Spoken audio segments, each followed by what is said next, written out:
Nobody go ask if you don't chop. Nobody go send you free money. If you not get now, you sabi. Adulthood na scam. Adulthood Na Scam is a popular song depicting the travails of being an adult and the responsibility that comes with it. There is no time the enormity of the responsibility dawns more than after graduation. After graduation is the time to make use of and put into practice the knowledge gained by students. However, the current higher education system is still struggling to bridge the gap between school and the workplace for students. The needs of the workplace differ, and something as simple as writing a CV is not taught in the classroom. How to apply what you have learned in school in the workplace is usually a knowledge gap that most graduates struggle with after graduation.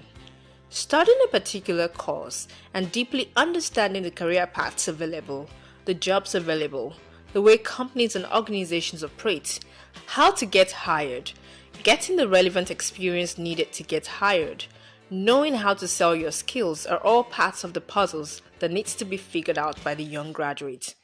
Abiola Ogunleye is a final year student of the University of Lagos, and he shares that he expected being in the university to be much more immersive. I was expecting to, be in a department where, aside theory that I would learn in class, I expected to learn theory, history, and all of that, and how to go about things. But I expected university to be like how I saw it in the movies, where you'd have real life projects to undo, you do practicals, you do carry out. So for someone that was going to mass comm, I went into mass comm with the mindset of possibly being on radio or TV and also journalism. So with the mindset of, okay, being part of the press club, producing newspapers, covering stories in school, producing shows and hosting them in school. Even in terms of as simple as terms, media terms, like we didn't learn media terms, like even courts, we don't know what courts means. You understand? We don't know what, there are some terms, I'm just talking about terminologies here, like the most basic thing. So when I'm on set for a movie shoot, or because I did some radio listening, there were some terms that I did not understand. And when you check the terms, like there's some, even workshop, they make use of workshops. So sometimes I'm like, what's that? And like, people are like, you don't know something as simple as your workshop or the studio or, headshots. Terminologies, just terminologies. With a constantly evolving workforce and without a corresponding update in the school curriculum, the young people who win are those who go out of their way to learn skills required to be employable in the marketplace. For example, in my school, we have we have the newspaper, we have the radio and TV, but for most of it, you have to be the one that will take the extra effort to be intentionally involved in them. You can just decide to do your coursework away from all of this and just factor it. Except in a few cases, like with the newspaper, where it's actually a course and you have to take it, but it's not compulsory if you don't want to take it. So, and mostly for folks in the print, in the public relations and other departments, there really isn't much of a way for them to practice in school. For now, it's just the newspaper, the print segment, and the broadcast segment that is in school. TechCabal reported in 2020 that 58.9% of HND graduates are unemployed, 49.55% of OND graduates are unemployed, and 39.75% of BSc holders are unemployed. With the current Nigerian curriculum, there is an even lesser emphasis on soft skills that have gained prominence lately in the workplace. According to Rohan Rajiv, Director of Product Management at LinkedIn, in a Forbes article said, foundational soft skills have become even more important given the rise of remote and autonomous work and are growing in importance across industries, levels, and work environments. Abiola explains that there is no room for soft skills in the classroom during his university education. I don't think the curriculum or the course itself prepares you for all of that, for soft skills. It's just mostly, what happens is that they mostly focus on the course itself and not the soft skills. Yeah, they try to implement it in terms of maybe when you are doing group projects, you have to collaborate with others. That's teaching you teamwork. You have to do research on your own. You have to do a couple of other things on your own. To learn all of that, it's going to be more of personal development on your own. And I think that's what little associations here, like student associations, will now take up all of that and introduce other aspects that the school is not entirely focusing on. But when it comes to the core academic content is what schools are majorly focusing on delivering. As many universities strive to update their curriculum and arm students with the skills they require to compete in today's labor force, the onus lies on students to take the extra effort to research, learn, and put themselves out there to get the required knowledge to survive. Some of the ways to prepare for life after school are extra research.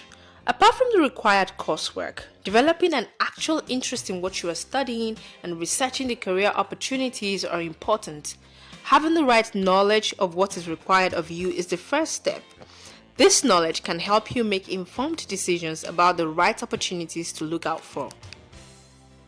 Consider internship while in school.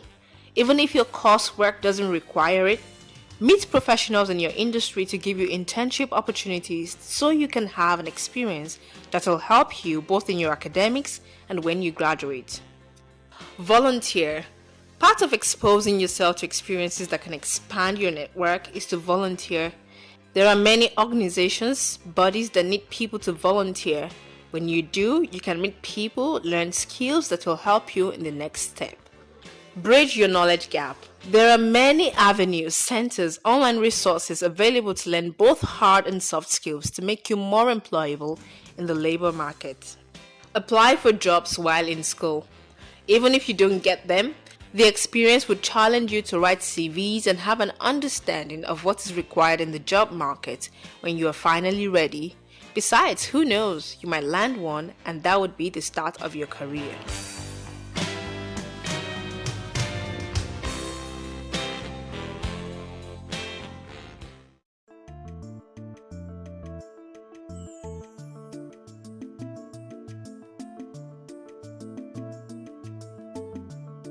Peptic ulcer disease is the disease of, not exactly disease, a condition, a clinical condition where there is an ulceration, meaning a wound in the stomach. Peptic, coined from the name peptic acid. Peptic acid is found in the gastric. So sometimes you hear gastric ulcer, you hear peptic ulcer. They're not physically different. They are just relating to the stomach. The only other different type of ulcer is duodenal ulcer, which is just the next organ after the stomach, all right? The stomach, which is the sac that contains food, also contains gastric acid or peptic acid that helps to break down protein. The word peptic there is directly related to protein, okay? So it helps to break down protein. But over time, there could be hypersecretion of this acid that could now cause a breakdown in the walls of the stomach. Now, the stomach walls originally contains mucous membranes or mucosa that prevents this acid from eating up the stomach lining. For some reasons, again, this mucous membrane could also be reduced or absent and further allowing this acid to eat up the stomach. And when this happens, you come down with what you call the peptic ulcer disease.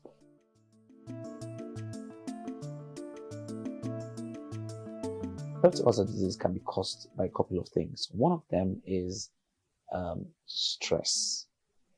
During stressful moments, there is a hypersecretion of acid, right? Just to break down the food in it. It's natural.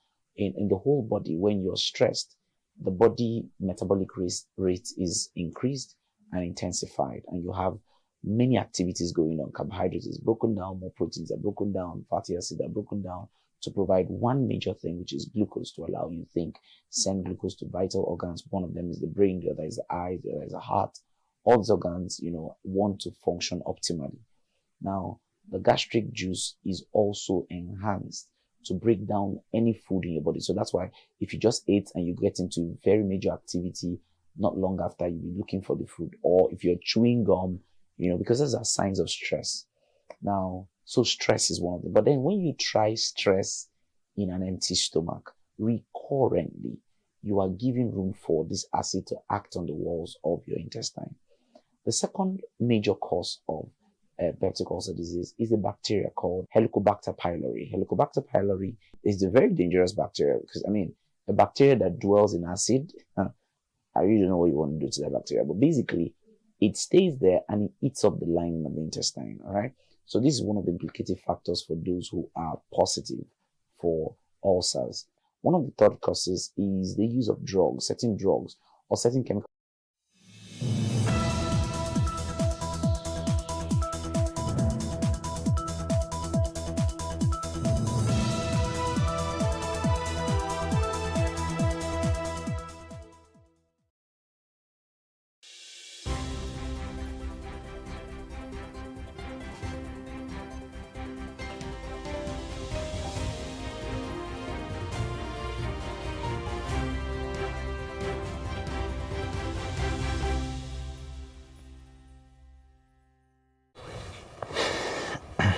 Good morning, you're welcome to the breakfast on Plus TV Africa. My name is Rome Paulson. And I am Nyamgul Agaji. Welcome to another very wonderful day, a day to begin anew, a day to continue with the good things that you've been doing, a day to forget what has made your past so gloomy, and a day to start afresh.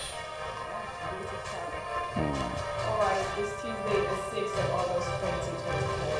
And on today's breakfast show, we'll be looking at the aftermath of the protest. So we'll be talking more on the state of the nation. Another hot topic we'll be taking much later is IPOP asks for referendum, says Igbo is ready to sit in Nigeria. We'll also be taking global stories that make headlines to our national dailies this morning, as well as the top trending stories. But first, let's check out our today.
The great myth of our time is that technology is communication, and that was by Libby.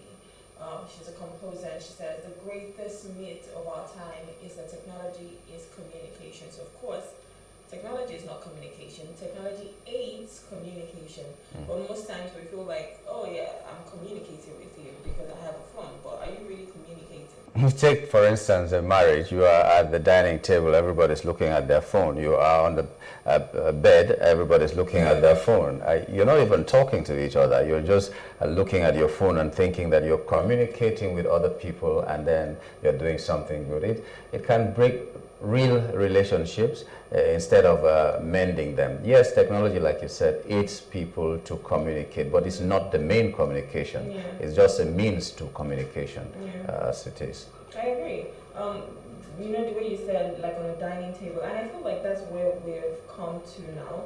Most times everybody's on their phone, and you feel like you know somebody so well because you're friends on social media. Yeah. You feel like, oh, I communicate with this person. What do you want from me? But we need to understand that regardless of technology, you should still spend those valuable time with those people, the people that you care about. Don't say, oh, because I send you memes. All people that send me memes all the time on social media, because I send you memes, that means I'm communicating with you. You're not really communicating with me. Does it make me laugh at that point? Yes, ha ha ha ha. But we still want something more, because as humans, we want that level of communication. We want that community, that communion with you. So I want to be able to sit with you, talk with you, have fun with you, not just being on the phone with you all the time. So that technology definitely will aid the communication, but do not lose sight of what is important, which is actually communicating body language, like physical presence. Nothing beats that at all, because if I use the phone, let me use the phone to call you. Can we hang out somewhere, you know, and then we hang out. It's not like we are doing everything on the phone. Today, people even marry on the phone, and I don't know how that works, but however, communication is aided by technology, but it is not the technology. It's not the communication itself. Technology is good, but it's not everything. All right, let's move over to some top trending stories this morning. This first one says public debt stock may hit 130 trillion by December. Nigeria's public debt stock is projected to reach 130 trillion naira by the end of 2024, a significant increase from the 121.67 trillion recorded in Q1 of 2024. This increase represents a 24.99% growth from the previous quarter and raises serious concerns about the country's debt to GDP ratio, which is expected to exceed 55% by year end. AfriInvest reports highlights that the 2024 budget is based on overly optimistic revenue assumptions, particularly from oil and minerals. So notes that as of Q1 2024, Nigeria's public debt comprised of 77.5 trillion naira in domestic debt and 44.2 trillion naira in external debt. Domestic debt includes federal government bonds, treasury bills, and other forms, while external debt is sourced from multilateral, bilateral, and commercial creditors. AfriInvest warns that extensive government borrowing could negatively impact bank deposits, as the attractive yields on risk-free government securities may lure funds away from banks. This borrowing trend might lead to deteriorating assets and higher risk for banks, exacerbating financial instability. While commending the Central Bank of Nigeria's efforts to streamline bureau de change operations and manage forex policy, AfriInvest cautioned that these measures alone are insufficient to address the forex market's challenges. The report suggests that exploring alternative forex sources such as bilateral loans and debt for nature swaps, and emphasizes the need for revitalizing traditional forex inflows like oil production and remittances. Your take, please. I could understand when you were about to choke there, because you know it's really worrisome, and I wouldn't put it past the presidency that will come maybe in the next 2 days and say we are all right. Our borrowing is still in line because other countries are borrowing. Some are worse than us and all that. That's what the presidency always says. In fact, it was reflected in the speech that the president made. You know, but you know, still talking. In fact, I don't even want to go there. But the thing is that it's really worrisome. No matter how the presidency wants to try to sugarcoat it and all that, borrowing in a country like Nigeria that we say we do not have money, borrowing for the things that we see this money being used for, I don't think it's going to be a good thing for us. Our children, even unborn, are going to suffer the consequences of what we're doing right now. Nobody talked about cutting cost of governance. Nobody talked about any other thing that we're doing that will generate money for us, except that people will be taxed more. Even though they don't say it, but people are being taxed more. You do online banking, you're taxed so much because the government is demanding so much from them. You do any kind of thing that you're doing, you're taxed so much. You go to buy in the market, you don't even get value for what you're paying for, and it's really worrisome. And we're still taking debts like this. Some of the debts that we are taking, we are mortgaging our future, as it is, for these debts that we are taking. I don't know what the future of Nigeria will be. You say that every Nigerian always about, well, you. I have a friend who always says that if you talk about owing, Nigerians owing, he said he's a Chadian. He comes from Chad. He's not owing anything, he's from Chad. But that's the reality on ground, because whether we like it or not, we're paying these debts. No matter how well-to-do you are, you're paying this debt in some way or the other. Yeah. So I think it's quite unfortunate that we have to keep borrowing, and we're not really we're not really putting the money to good use or utilizing that money the way you expect it to be.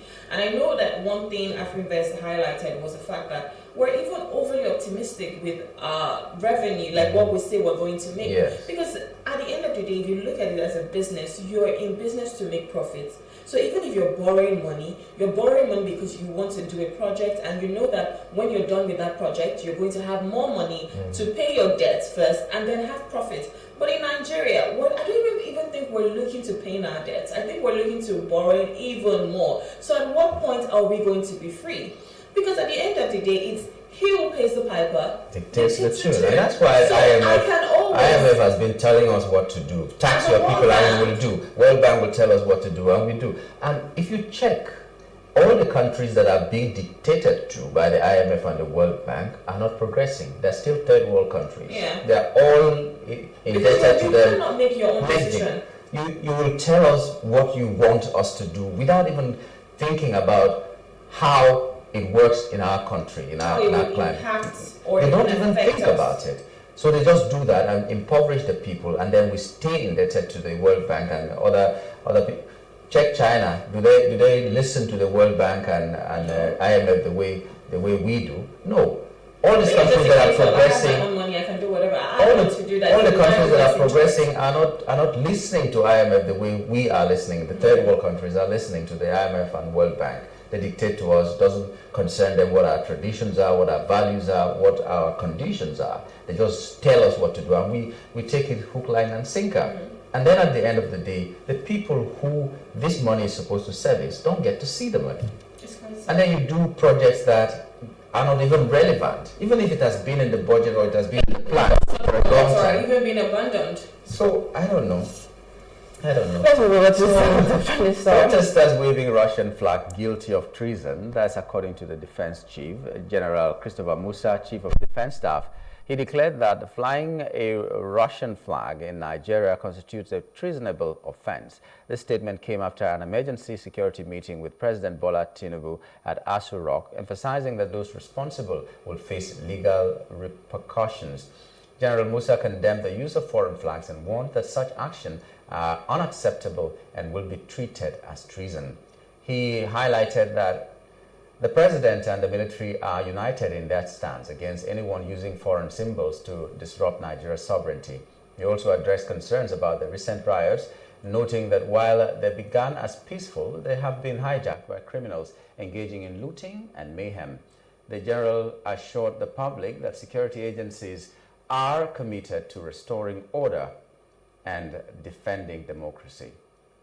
Musa cautioned against calls for coup, reinforcing that Nigeria is a democratic nation and that the military is dedicated to preserving its democratic governance. He stressed that any attempts to undermine democracy or provoke regime change will be firmly resisted. The general added that the military is actively investigating those behind the provocative acts, including the use of foreign flags, and will take serious actions against them. The message from the president and the military is clear. Peace and sovereignty must be upheld at all costs. So I have a few things that I took from there. First things first. It was a peaceful protest, if I am sure of that. So fine, it might have been hijacked, but how can you come out to say the riot? Protests and riots are two different things. So if you're going to label it as a riot, of course riots can be violent, but protests aren't meant to be violent, except they are being hijacked by some perpetrators that would obviously, sometimes they're being funded by certain people to do those. By the government, because I know you're very being careful about that, but an APC governor actually came out and said that that idea came, even though he said he was not part of it, yeah. but it doesn't mean that he speaks for the APC. So if you're not a part of it, what happened to the other people? So it was being sponsored, but now, what is annoying a lot of Nigerians is that the general, who is a military person, who is supposed to protect Nigerians, is now talking like a spokesman for the president. Saying it's the treason. Yes, I agree that people shouldn't be calling on Russia to come and calling for a coup and all that. But aside from that, those people can face the consequences. But the general has not behaved like a military personnel. He's behaving like a spokesman to the president. The police is doing the same. The army is doing the same. Why is everybody talking too much? So I don't even know. The main issue, and something else there was the peace and tranquility of Nigeria. And I'm like, where is the peace and tranquility? Fine, I know that we're not at war. Thank God. Do you understand? Because I don't know what things would be like if we had to go to war with any country, or if there's any war in Nigeria. So, but is there really peace and tranquility when a common man is hungry? What is the peace and tranquility you're talking about? Is there peace and tranquility when our economy is dwindling? A hungry man is an angry man. So of course I'm not going to be happy. At some point I will have to voice out my concerns. And that's what I'm trying to do. And you cannot come out and tell me that me trying to voice out my concerns means that I'm trying to disrupt the peace and tranquility, means that I am rioting. I am not rioting. The idea of this whole protest was a peaceful protest for us. There are countries that protest for over a year.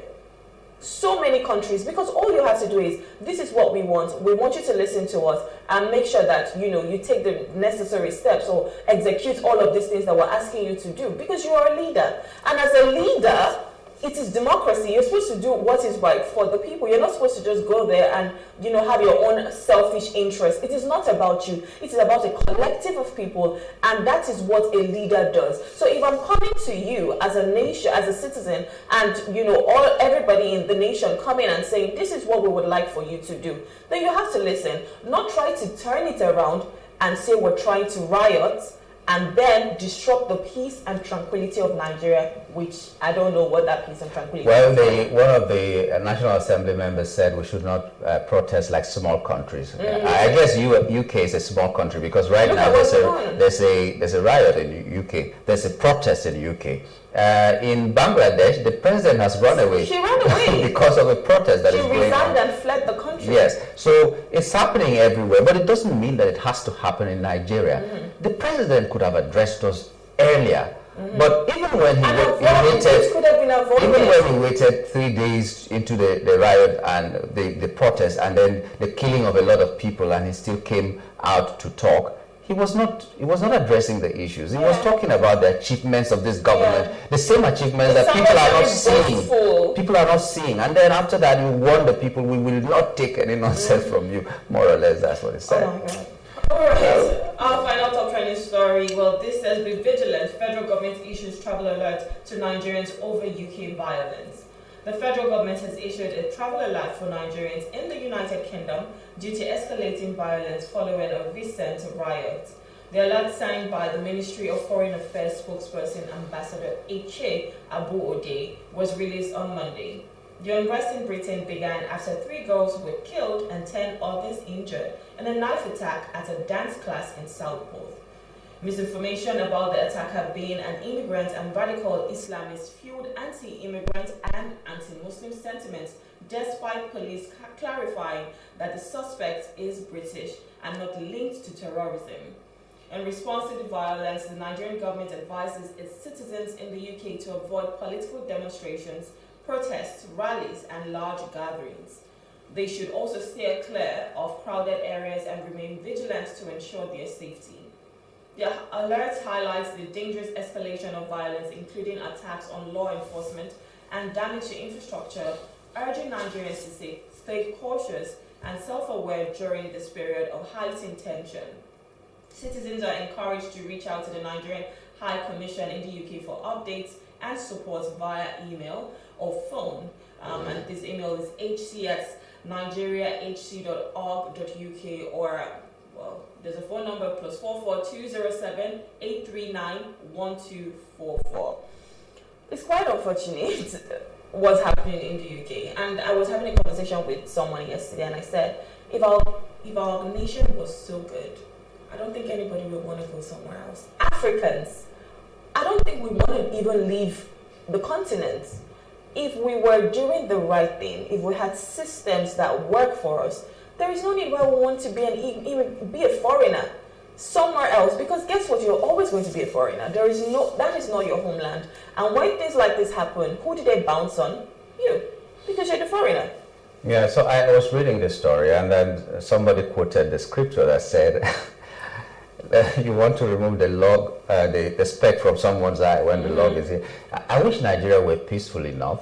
Nigeria could have just said, "Come home." Yes. Come home. If it is too volatile. Now, what are you coming home to? Now you can't come home because it is worse back home and all that. Even when people are not on the streets, it's as if there's a protest, there's a war, because you're hungry, you are impoverished and all those kind of things. But well, they did the needful. They have warned their people, stay alert. I knew that was going to come anyway, because other countries, for instance, if there is, with the fact that there's some level of insecurity in Nigeria, the British people will tell you, do not go to Nigeria, you know, it's a red zone. So I think it's important that we do that as well. If something like that is happening in Britain, we will tell our own people to do not go there. Sadly, I don't know if people are going to listen to that, because they'll say, after all, I'm in fire here. Let me go to another fire that might just even be better. It's like saying, stay in Libya, don't go, because that's where people run to and go and all that. I wish Nigeria were safe enough for everybody.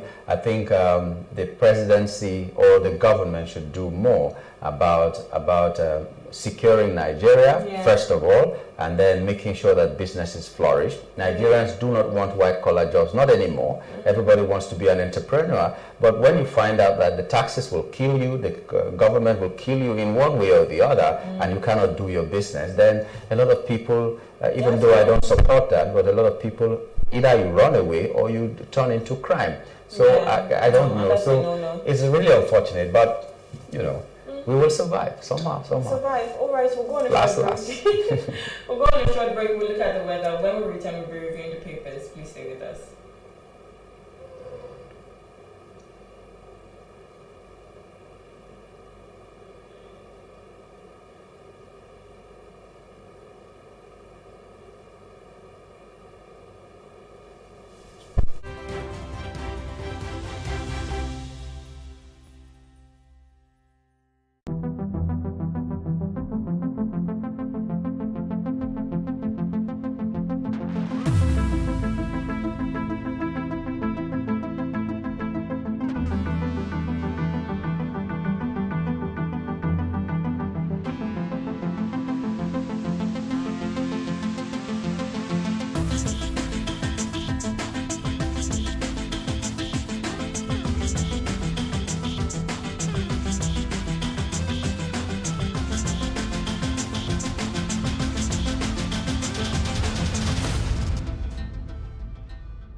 Welcome to Bayes University, Abuja, Nigeria, with a legacy of excellence and a vision for nurturing future leaders.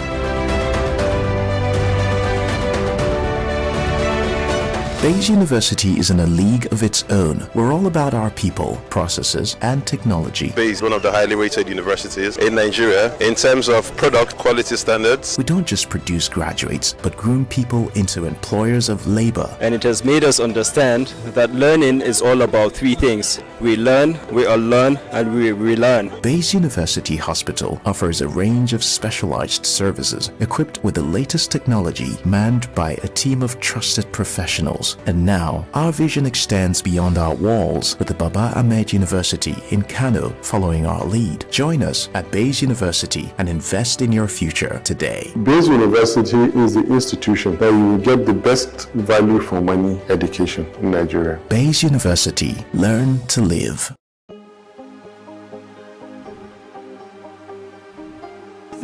today. I will take you through this amazingness today.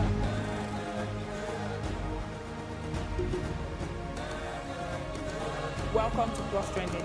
I am Bookie November, your host, saying thank you for joining us on today's episode. Welcome back. It's tea time on Plus TV Africa. Practice makes perfect. I'm not perfect yet, but I'm a lot better than I used to be. He's a king. He's entitled to marry 100 if he wants to.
It is engagement we need to have. Those who suffer miscarriages are never taken into account. Members of the National Assembly are also influence peddlers.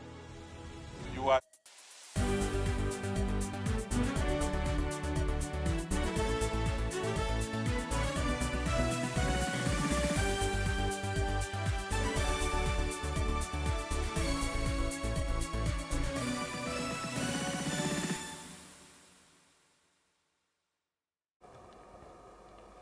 Thank you for staying with us. You're still watching The Breakfast on Plus TV Africa. It's time to take global stories that made headlines on national dailies this morning. And joining us to review the papers is Chris Kende Wonder. He's a chartered arbitrator. Good morning, Mr. Kende. Thank you for joining us. Good morning, Echo protest. Good morning. Protest to you too. You know, you guys have greetings for everything. Echo protest. Oh my goodness. Thank God for safety, though. Yeah, we hope you're safe where you are. Yeah.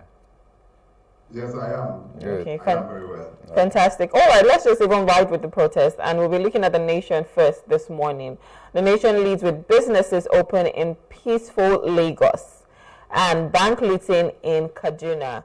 There are a few riders here that says police protesters battle in Abuja, curfew in Plateau, Bauchi, Kaduna, and Benin is peaceful. So from the look of things, Lagos has been peaceful, Benin has been peaceful, but up there in the north, it seems there's been a lot of chaos going on. I just want to get your take on the whole protest, the fact that some people have hijacked it as well, and then there's a lot of looting, destruction of properties, and loss of lives as well. I want to get your thoughts this morning. Well, as far as I'm concerned, I think to whatever extent the protest for me has been successful, at least in one way. It has drawn the government attention to most of the issues that Nigerians are facing on a daily basis and raising on a daily basis, which practically has to do with hunger. And it was because in the past 1 year, Nigerians have practically been talking about the hardship they are going through and the need for government to intervene and address some of these issues. But it seems that all pleas by Nigerians are fell on deaf ears, and they have come out to troop out on the street and to make their voices heard. And we had the president in his speech where he said, "I have heard you loud and clear." Yeah. Whether that was rhetoric or factual, the fact is that at least for once he's acknowledging that he's hearing the voices of Nigeria. This is the president that over the past 1 year have said that I feel your pain. And it's obvious from all the president have been doing so far that he doesn't seem to feel any pain. That's of Nigerians. Talk less of him having the personal pain because the president doesn't have any pain. The president doesn't buy food, he doesn't buy fuel, he doesn't, in the house he's saying he paid for it, he has everything free. So when that average Nigerian are crying out that based on his policies, they are impoverished, their lifestyle have gone to ground zero, and that he should remove the jackboot that is putting on their neck. You remember that cry, by that American that was killed by police. What was that slogan? I've forgotten the slogan about removing your leg from our neck or something. I can't remember it. Yeah. Now the president said, yes, the president said he has heard. But when you look at the speech that he made, it wasn't what the president just did was just giving an avenue to tell Nigerians what he has been doing in the past 1 year. He addressed Nigerians without addressing the issues, and that is my own. The president addressed Nigerians, but did not address the issues being raised by Nigerians. So the protests seems to have died down. But what is worrisome to me is what is happening in the north. Yeah. While in the south seems to have been put under control, in the north on a daily basis, you could see what happened in Kaduna yesterday, that the protest is still going on. Protest is going on in Jos as other major parts of the north. But it shouldn't be surprising to you, my sister, because the north is the poverty heaven of Nigeria. Most of the people who cannot eat. We are even surviving in the south. It is worse in the north because if you go to the north, I will see the number of children on the streets of the north. They are majority system. Where the children just carry plate about without knowing where the next meal will come. And I've said it time and time again that the problem of the children in the north that are not going to school, that have nothing to do, is like we're sitting on a time bomb, and when it explodes, both the rich and poor will feel it. So that is my own summation of this. Probably the government is that they suppress the protests, but have you suppressed the agitation? I think that we are just we are proposing postponing the input as it were. This one happened, they were noticed. The next one that which I don't know when, it could be today, it could be tomorrow, it could be next, it could be next 5 years, it could be 10 years, that may not be noticed. Well, someone has said, a lawyer has said that by October 1st, another protest might just occur if the president doesn't do the needful from now till October 1st. The next protest that will happen is organic in nature. Is without notice, not this one that October 1st, October 20. No. You saw what happened in Bangladesh. Yeah. Yesterday, the Prime Minister of Bangladesh has fled the country. Yes. She tried. She was a president, she was a Prime Minister for 15 years. And Bangladesh is not as bad as Nigeria. To a large extent, there's so much prosperity in Bangladesh. I've been to that country before. They are not protesting against hunger because there's no hunger in Bangladesh. They are okay. They are among the Asian tigers. So the economy in Bangladesh is really okay, far better than what we're. They were not protesting against the policy. What happened in Kenya? They were not protesting against hunger. Yeah. They were only protesting against a finance bill that was being introduced in the assembly. But this one here is about hunger. Nigerians are not saying it. They say hunger, bad governance. I don't pray that the government will allow this end bad governance to be end this government. That is not what we're praying for. So our leaders should do the needful and make sure that most of these issues are very. The issue of hunger is number one. And I expect the president to give us one insight into that. He never said anything about it. Rather, he was telling to justify why he removed fuel subsidy, how CNG buses are coming, how he gave to a student loan, and how they are stopping export of petroleum products to other parts of West Africa. That is not what Nigerians are asking. The average the Mekong in Lagos doesn't know what they're talking about.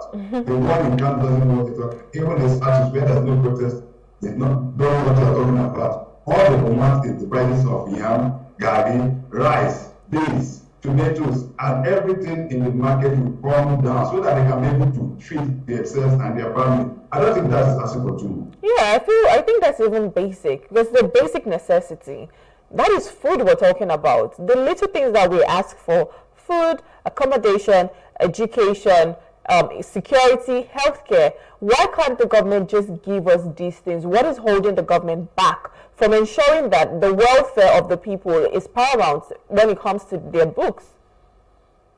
My dear, the protest is not even about education, because the person will job and they go school. The protest is not about light. The person will job go want to say, oh, how NEPA. Yeah. The protest is about hunger.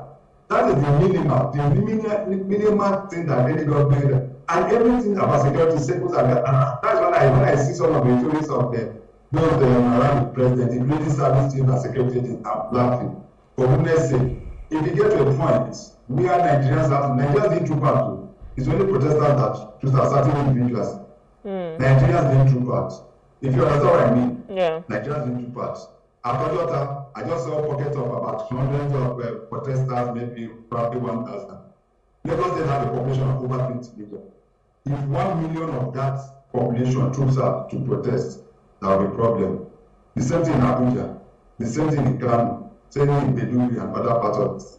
I think that the Indian government will say, even in the hospital, somebody is sick. When you are applying drugs, at times you give injection, you will wait. I'm sure you know about that. Yeah. They will give injection, you will wait. You don't continue to give somebody injection, give injection. At the end of it, you will kill the person. That is not how to treat. So this applying of this thing, if that petroleum subsidy was not removed on the 29th of May 2023, wouldn't have been where we are today. Although say it was not the one the president said was not the one that has already been that it was not projected. But you realize that just that pronouncement, that was what caused what we are facing today. Then this issue of floating of the naira. And the funniest part of it is that I know that I've been paying since the last report we got that was paying an average of about 770 million, 770 billion monthly of subsidy. So who is fully who? So and it used to be 300 billion, about 300 billion when it was not removed. Now it has been removed, and then we're paying. We're paying even more. So you are paying about 700 billion now. So who is fully who? So what is it that some people are benefiting from this, and that is why they also not making sure that the refineries are working, including that of them. Those are the issues that the president. I thought that by now, what the president would have been telling us, okay, Nigerians have had your cry. Let me assure you that by the end of September, all refineries in Nigeria will be working, so that the prices of petroleum products will be reduced. That also will bring down a lot of in the next 3-4 months. In the agriculture sector, this is what I'm going to do. I'm going to make sure that every state has this, and we're going to monitor that within 3 months, the issue of security will be addressed. On the area of transportation, all this so-called CNG or CYG, whatever, is just rubbish as far as I'm concerned, because am I going to cheat me as I am?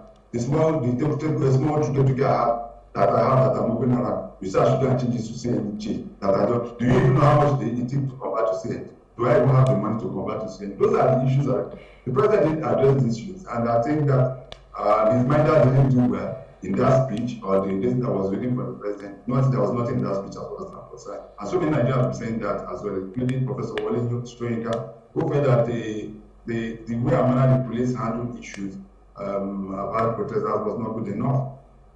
Yeah, he even also said that the president didn't address the issues. Yeah. He was just talking about other things. But, you know, has this protest not shone the light on so many other things? We've talked about the North and how the North behaved or responded to this protest. I could see some videos even when people were on top of the armored vehicle, you know, in the North. And then you see the age of the people who came out to protest. About up to 50% or more were kids of below 15. In fact, some of them below 10. They were marching on the streets and protesting. And this seems to show us the condition in the North, how it is. What do you think we can get from what happened on the streets as to how to relate with the North? Because we're talking about education, talking about food, talking about a lot of things, but the elite of the northern elites, have they behaved well at all? Let's start from there, apart from blaming the federal government. I said that the North has become the poverty headquarters of Nigeria. I said it during my opening, and that is the true situation of things. So the leaders of the North, for the better part of happening about 6 decades, have been at the helm of affairs in Nigeria, either as military leaders or civilian leaders. And you go ask yourself, what have they done to be able to elevate poverty? But I want to tell you for free that it is deliberate. It is deliberate by the leaders of the North to suppress it, to make sure that because once you educate somebody, you educate his mind, and he can be able to react to issues. And that is what has happened to us. Most of the things we see us saying and talking about in the South is because of the level of education in the South. Education is practically key. In the North, they have proposed, leaders have perpetually used religion and education to suppress the people. They rather believe that somebody, if you are really quite smart, you sit down and call children, people to come to your table, ground, and you just dash them food and they go away. And so their managerial system, religious as it were, has not helped matters at all. So they don't want to educate the minds of them. And when you do that, you are empowering insecurity, because such a mind will be a tool that can be used by certain forces to be able to cause mayhem. If it was 1,000 naira, 2,000 naira, Boko Haram will hire most of those children to do their biddings. We see suicide bombing in the North. Have you been seeing that in the South? Because an average educated person in the South will never see himself, tie himself with bomb and going to detonate it. Because he likes life. He has seen the light, but it is very easy. So, I said it before, I said the poverty level in the North is a time bomb. And when you do it, has not exploded. What they are just saying is the tip of the iceberg. When the issue comes to court, and funny enough, my brother, do you know that some of these children is going so bad that even when they see security agencies carrying gun, they are not afraid. They are ready to confront them. Despite that they are shooting some of them, they refuse to confront them. That is how bad the situation is. So when they want to invade, that was good. I don't see that as being protested because some of them were marching to some of the government house before they were killed by a security agent. Some you saw the video that was making the round, where some of them marched to the house of the former president Buhari in Ghana. Yeah. When the chiefs are down, they are ready to. Some of them are ready to die, and then it's gotten to a point where an individual is ready to die. It is very, very difficult. No matter how you take it, even a goat, there is a level to which you beat a goat that will hit the wall, it will bounce back and attack you. That is the situation on ground. And I hope that our political elite, who are the beneficiaries, because they are the beneficiaries of this development. I'm not a beneficiary. I don't say anything with them. I personally don't see what I'm getting from this development level of poverty. How can I be spending close to about 100,000 naira every week to buy fuel? How much am I making? How much is my salary? Is that not true? That is well alone. I'm not talking of food, I'm not talking of yam, I'm not talking of rice, I'm not talking of paying the school fees of my children, I'm not talking of paying for my house rent. One room apartment, one self-con, as we call it, in Lagos, go and find out how much it is. So those are the issues, those are the fundamental. So when you say that it must get worse because it gets if this have died, after we have died, who will inherit this good that you're talking about? The president is talking about the Lagos Calabar coastline, the Lagos Sokoto Express. No, the person where they are like I go enter express. We have to be very, very careful. We have to be very careful. And just for that is the issue of the threats being issued by the chief of defense staff yesterday about flag. That's the next story we're going to take. Flag. No, that I'm asking you. There's a problem, flag. The chief of defense staff should be talking about the issue of poverty, because that is what is going to breed insecurity. That is what you should be concerned about as the chief of defense staff of Nigeria. How are we able to talk to the president and say, President, sir, can we be able to use this so that people can eat? When the chiefs are down, these same people are talking about, they are carrying flag now. Tomorrow they might carry anything. I don't say anything. In the United States, people carry flags now in different countries now when they are protesting. What is the issue of flag? They say it's treasonable, it's not treasonable. Is that the problem? The people are expressing themselves. And I say that the only way they express themselves like that. Is it like when they carry, you are talking about flag now, is it like when they carry grenade and start looking for AK-47 tomorrow and carry, is that what? Flag is still, for me, still a symbol of peace. Is it when they carry cutlass? I think the issue should be addressed, and we should just, I need to say it on this program, we should stop treating Lapa, that is that law, and go and see the main problem now, somebody, which is headache. How you can cure headache? If you're having headache and you're not treating Lapa, it's just a symptom. You're not treating people. The issue is being raised by our security agencies and people in government. They don't seem to understand the enormity of the problem on ground. And that's the authorities. In Abuja, we are shooting at journalists that are doing their job. Is it the journalists that is the cause of the problem?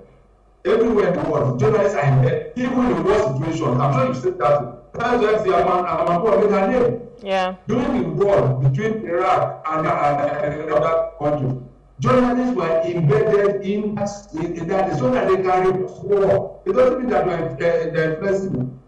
There's a big riot going on in the United Kingdom, by that right. I'm sure you've been seeing that video. Yeah. Journalists are there on ground, covering that place. But you are shooting at journalists. You want to kill journalists. Are they the cause of the problem?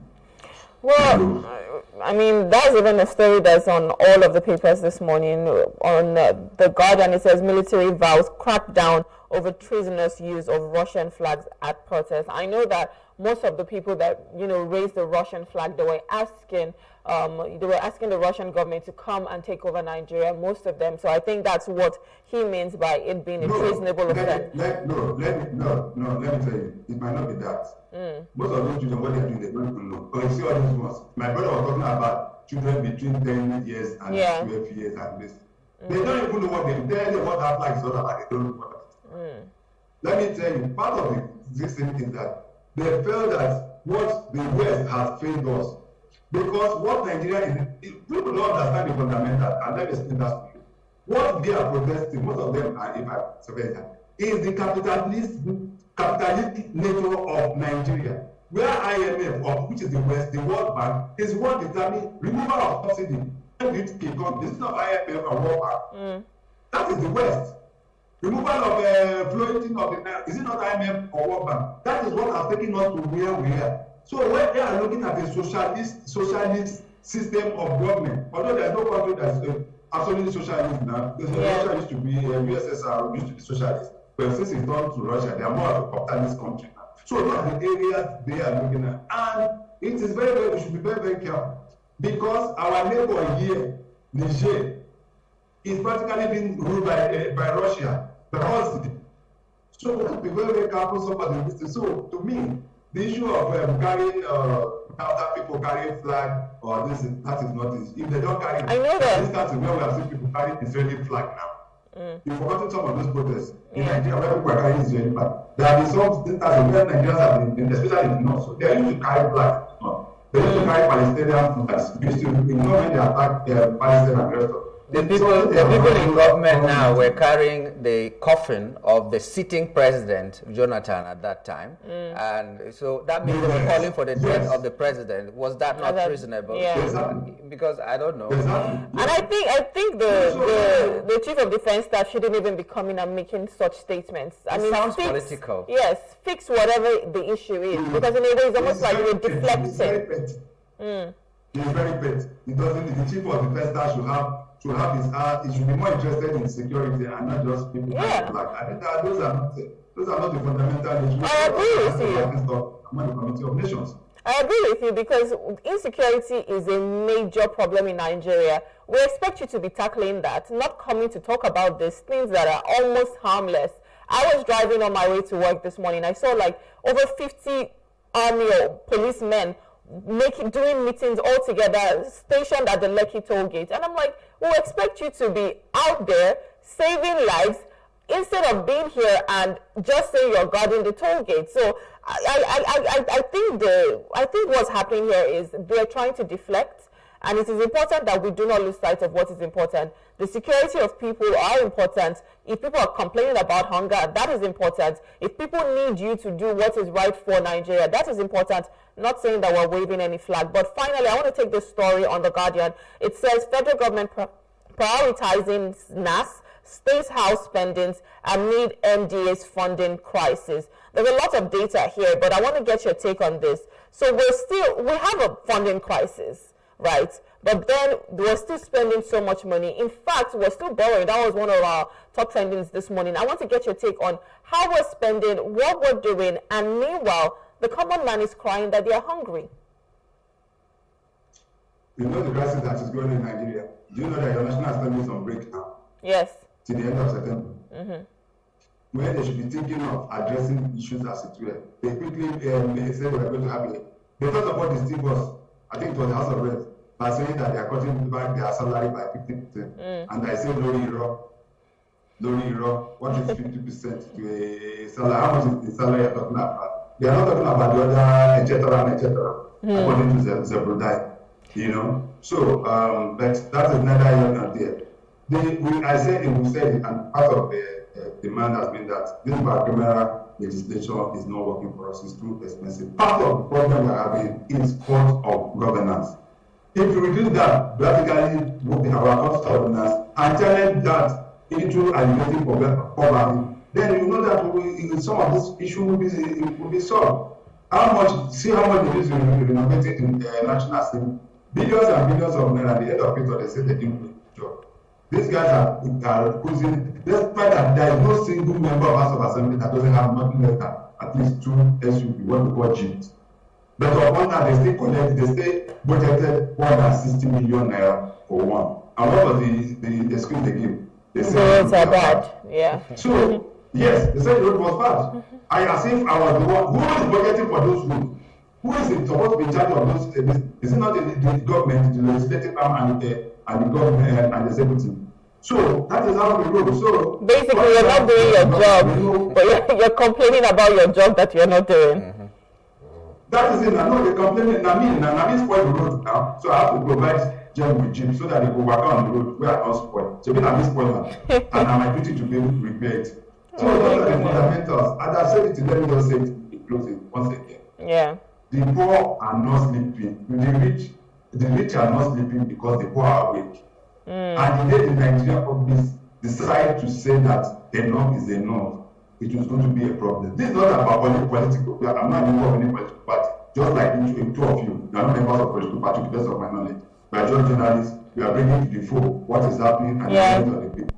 But when it will happen, this one is not a matter of giving warning in May 21. This one they say are not president. The people that protest are not presidents.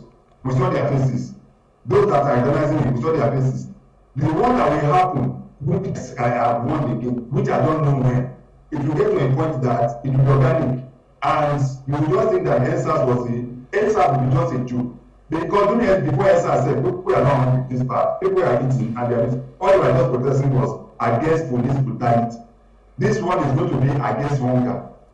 And it's going to be very, very brutal. I'm begging President Bola Ahmed Tinubu, who said he said it's a miracle, it is my turn. Nigerians are handing over the rest of this country. Let him do the needful. This is the first time since 2012, if I'm not mistaken, when we had that Occupy Nigeria protest, that we have this magnitude of protest against our government under 2 years, just after 1 year. The president still have about 3 years to go. Some of these issues being raised by Nigeria, he should listen to them. He says he's a listening president, and they have the ears to listen to Nigeria. Let us listen to Nigerians are hungry, and he has to address this issue as quickly as possible. He told us that he has to approve 70,000 naira as minimum wage. How much is a bag of rice? That's the question you ask yourself. How much is the bag of rice? So the best way they're selling for 40,000. I don't know if you've seen it. They're selling for 40,000. Have you seen it? They're selling for 40,000. They reduced the price. Yeah, they reduced the price. But it's just unfortunate. It's just unfortunate that they're asking for time all the time, because all the people that are in this government were in the previous government. The SGF was a minister in the last government. The budget minister was a minister in the last government. Chief of staff was a speaker.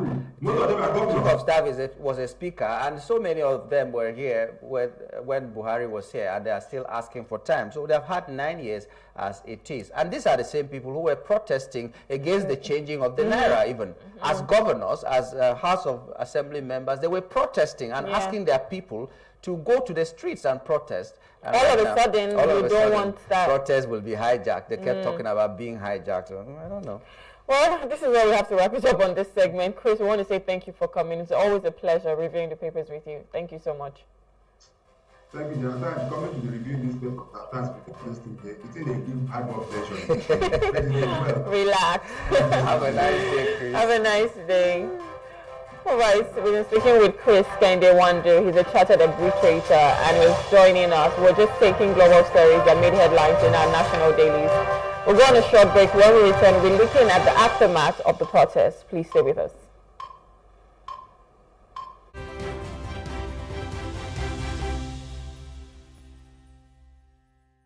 An African girl somewhere is sitting at home, accompanied by dreams that seem so far away. Africa is one of the continents with the highest out-of-school percentage in education, and girls are at an early disadvantage. The sub-Saharan Africa records about 18 million out-of-school girls. This gender gap extends to the tech space with a projection of only a 33% global female workforce representation in tech firms for 2022. Let us help change the stories and numbers. Africa Agility's Project Train a Girl campaign is working to help train African girls in tech. You can donate as little as $2 or 2,000 Naira to help a girl in tech get her heels in the door. Visit www.africaagility.rallyup.com/PTAG to donate.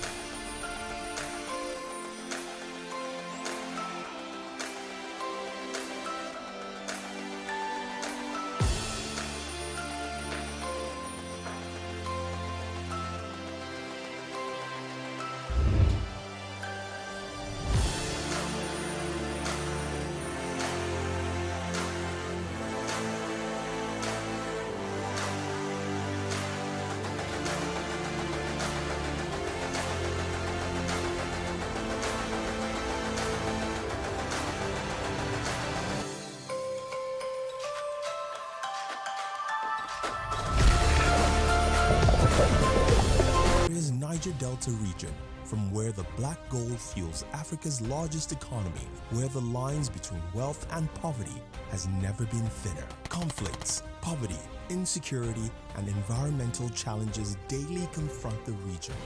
How can the Niger Delta story be changed for the better? Join Mamude Akuga at 9 p.m. every Friday evening on Plus TV Africa as he probes deep in search of solutions. Inside the Niger Delta with Mamude Akuga, the authentic voice of Nigeria's oil-rich region.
Thank you for staying with us. You're still watching The Breakfast on Plus TV Africa. It's time to look at the state of the nation, and with the recent address by the president capturing widespread attention and stirring reactions across various sectors, and the recent holds to the national protests, several critical issues have come to the forefront that require immediate attention.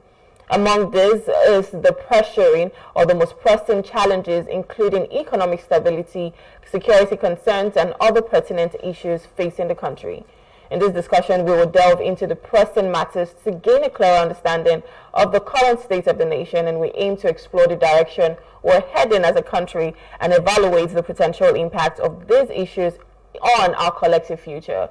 This examination will provide insights into how we can navigate the challenges and work towards sustainable solutions. Now, joining us to have a conversation is Alfred Ogan, is a social commentator.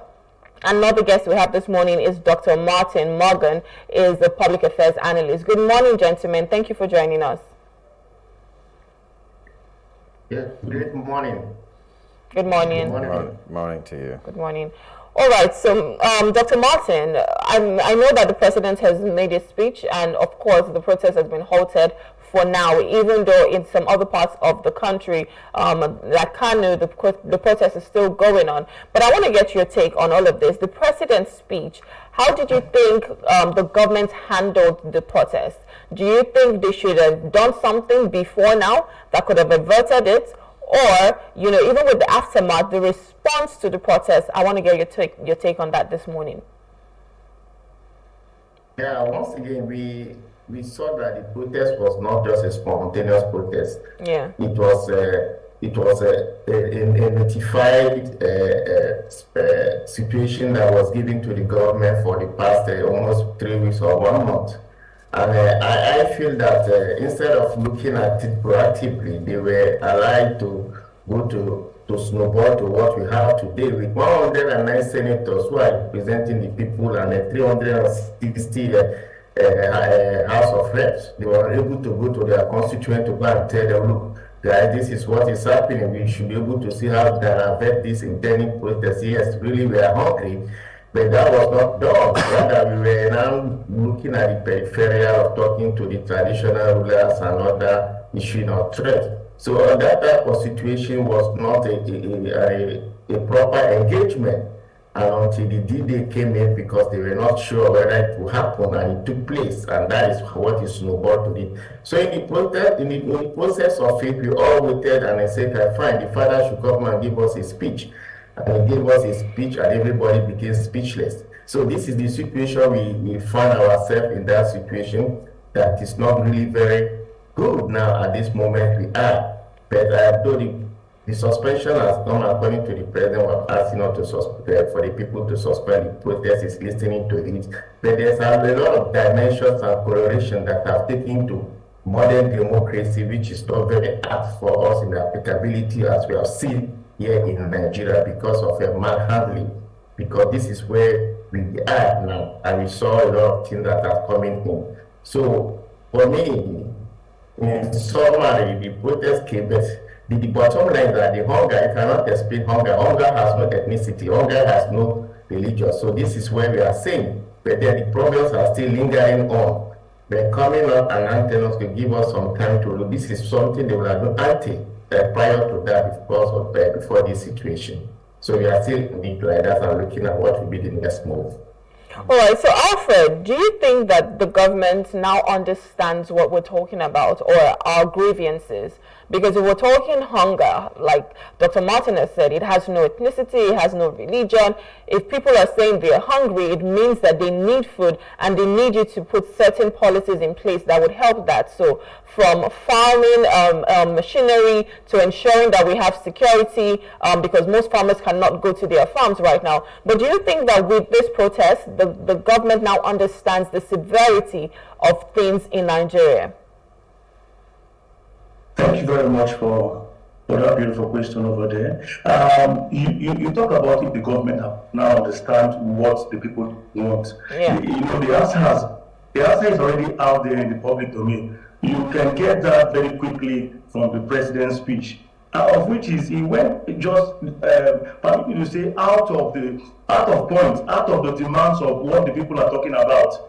So you want to ask what are the things that the people are talking about, even if you want to give a blind eye to all of the things that the people are asking us or asking for. How about the one of hunger, which is the immediate one that is needed?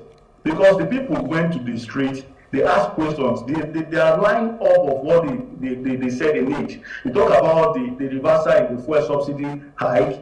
It was one of the things that the people were talking about. I want to look at the high hike in the electric tariff that about today now. People are asking questions. Where is the band A, the band B, the band C, the band D? I'm also asking that. Where are they coming from? Sorry, I didn't hear what you said. No, I'm also asking that as well. So go ahead. So the lining up of all of these things So, but we expect that even if the president was not going to address all of these things, how about the one that has to do with hunger? I myself was present at Ojota the first day of 1st of August. I was there repeatedly again. I repeated movement again on the 2nd. You need to come and see how people are out. I've been attending protests on before now. I was also part of the protest that took place 12 years ago in that same place, in that same ground at Ojota. So, but now this one took a different turn because people are out and they are hungry. Even the policemen, they got to a time I even had to start bringing money from my purse and to even give to the policemen because they even look hungrier than we are. So, in the midst of all of these things that people are talking about, you left them all, and then the one that has to do with hunger has it does not know anybody. There's also a video flying now in the public domain. I don't know if you come across that. You see a uniformed man who is also hijacking rice in the street and taking home. That is to tell you that hunger knows nobody, knows no officer, he knows no uniformed man, he knows nobody. And this is what people are saying, hunger is in the land. And now you are coming to address us or give a speech as a president, you fail to touch that particular part. Where did we get to all this? This is a question people are asking today. Well, I don't even know what to say, but that means the administration does not understand the severity or even what we asked for. Because even before the protest, I saw governors asking why are Nigerians going to even protest? They don't even know what we are going to. But are we really out of the woods? Are we really out of danger as it is? Let me come back to you, Dr. Morgan. Do you think now that the president has called for calm, we are really going to enjoy that calm, or it is a ticking or time bomb? Well, I think we are called for calm. For me, I think I will just look at it as an intergloom of a situation where we just have a temporary situation, because say you are going to re-amend the speech and simplify, come out with the proper speech to the public. Because for instance, we talk about the field. The field was announced on the day it was sworn in. Yeah. Then what I was expecting the speech to be more engaging was fine. We are listening to what you are saying. For the field, this is the timeline. This is what we are going to do, that our refineries are going to work in the next 3 months to 2 months, so that we'll be able to have a lot of surplus, which the market forces will be able to force down the prices of fuel. I think these are some of these narrations we will be able to expect to get. Then we talk about the food. Fine, they said they have 10 million hectares of land. 10 million hectares of land, just like you trying to price the fish inside water. We don't even know what are the process, what are the other things put in place. Fine, I have 10 million of hectares in location A, B, C, D, and this is what we are going to do. I'm asking the 724 local government to start embarking on the state agricultural extensions or whatever. So in that situation, we expect that the food situation will come to good. We are also looking at the to ensure that the rural development routes are all linked up to enable us to transfer this food from the products from one point to another point. This will also ease the situation we are. So I'm appealing to you that within a particular period of say from now to December or from now to November, go back home. I expect that this food will be surplus and put in a mechanism to see how we should be able to curtail the profiteering that is obtainable in the various markets. These are some of the narrations I think that should have been more understood to enable the people to really understand that this is where that there's an engagement in the same hospital. So when you get disconnected, just like what happened in the Revolution Française, in the French Revolution, you know, when the people say they are hungry, they don't have bread, and when they say ils peuvent manger les gâteaux, they should go and get cake. So this is how the situation. So that is why it snowballed to that point of level, because the engagement was not to that point. So we are talking about the FDI. So at this point, we'll be able to get these foreigners come back and invest. Those companies who have left, we are trying to move them back. So these are the type of engagement communications. This is how we expect that when you engage a hungry people, a hungry set of people. So a man who is hungry, his reasoning is on his stomach at that moment in time. So you'll be able to see reason, yes, he has tried, but let us see that. But when you come on that way with what the French call bras de fer, come with the crackdown situation, it makes it very difficult for people to really understand that, yeah, this is how it is. That is why people got angry to that point, and it got to a point that people started looting because there was no proper communication. But the solution, as if you are getting out of the wood, yes, like I say, we are getting out. If after the policies and the statement are going to be amended and action taken, we are talking about the governance. I say yes, for the governance, I'm going to reduce XYZ ministry or merge them in consonant to Resanya panel and see how we can be able to save money to move on and put it into another sector. So that just like the way it's being done in the educational area, that there's a fund for this. So these are the type of nuances people intend to listen when you are communicating, because the policies are what people got angry. And this takes me back to the issue, because most of our political parties are not ideologically based, and there are no proper communication, they're more personalized. This is where we find ourselves. But meanwhile, we are what the military will call center road, no open close, backward, no open close, front. So we are just in the middle, and we are waiting for the next line of action. So this is the situation we have. Yeah, but he said that 2 FDIs have been gained by the country. They are now investing a lot of billions, though he didn't mention the name. And so many people were saying, most times when they mention the name, the people they are mentioning come out and say, we have not done any business with the federal government and all that. But is it that you don't believe that the FDIs he was talking about is true? Well, it's a matter of trust. There's a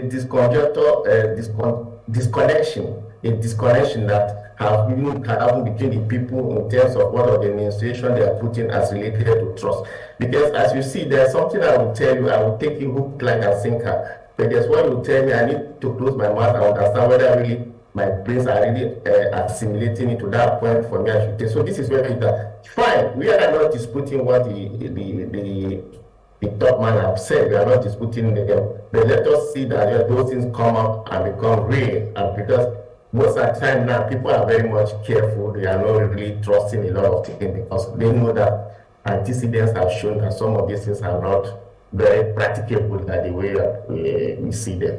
All right, so Alfred, I know that the president, well, he has said that we need to be patient. So they've been in office for over a year, and one thing that they've said over time is you need to be patient, tighten up your belts. You know, there are going to be a lot of things that would happen.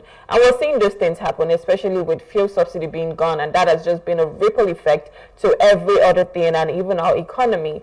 But a lot of people, on the other hand, are saying, you are asking us to be patient. You are asking us to tighten up our belts, but you're not doing the same. Cost of governance is so high, and we expect you to reduce that cost of governance. What are the things you think the government needs to start to look at, especially if they want to build a trust between the Nigerian government and the people? Is that question for me? Yes, for you, Alfred.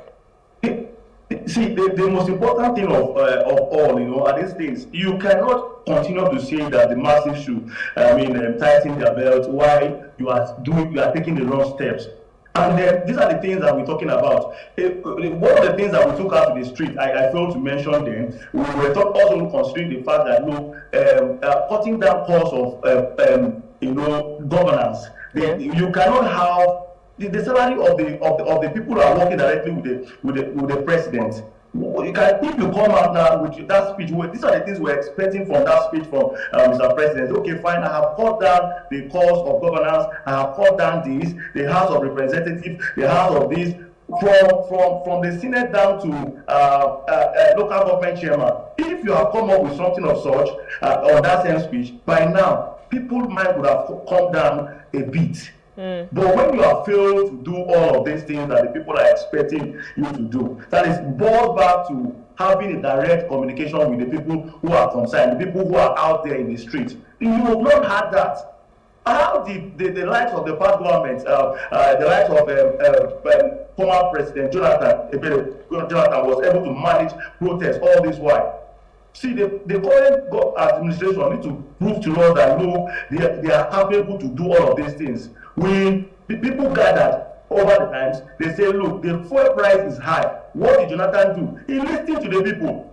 At that same point, when the protest was still on, he came out again and cut down the price of fuel. Now, if you're saying that fuel has gone up to, some persons are saying they are buying for 800, some are saying they are buying 1,000. We don't even have a price control over the fuel price again. It's the same administration who came up with a different price list that I have not seen since I was giving birth to in this country. I have not seen it before. When you say Abuja is selling for so amount of money, Lagos will be selling for so amount of money, Port Harcourt to sell for so amount of money. What happened to those lists?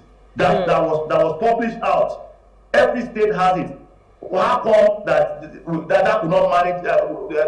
What happened? The way they could manage that, you brought out that list, you split it out to all the 36 states in the country. It was all of the month. Before you know, they didn't keep to it. Who are the people that are set to the price control? Are they not people who are meant to manage all of these things? When all of these things are not being done, the fuel is even the most important thing of all. If the present administration can bring it down, even if you can't take it back to where it was before. How about, I was expecting in that picture, okay, fine, the fuel will not be sold for 800 again. Fuel is coming down now, either 500 or 400. People can ask, yes, this man is communicating with us.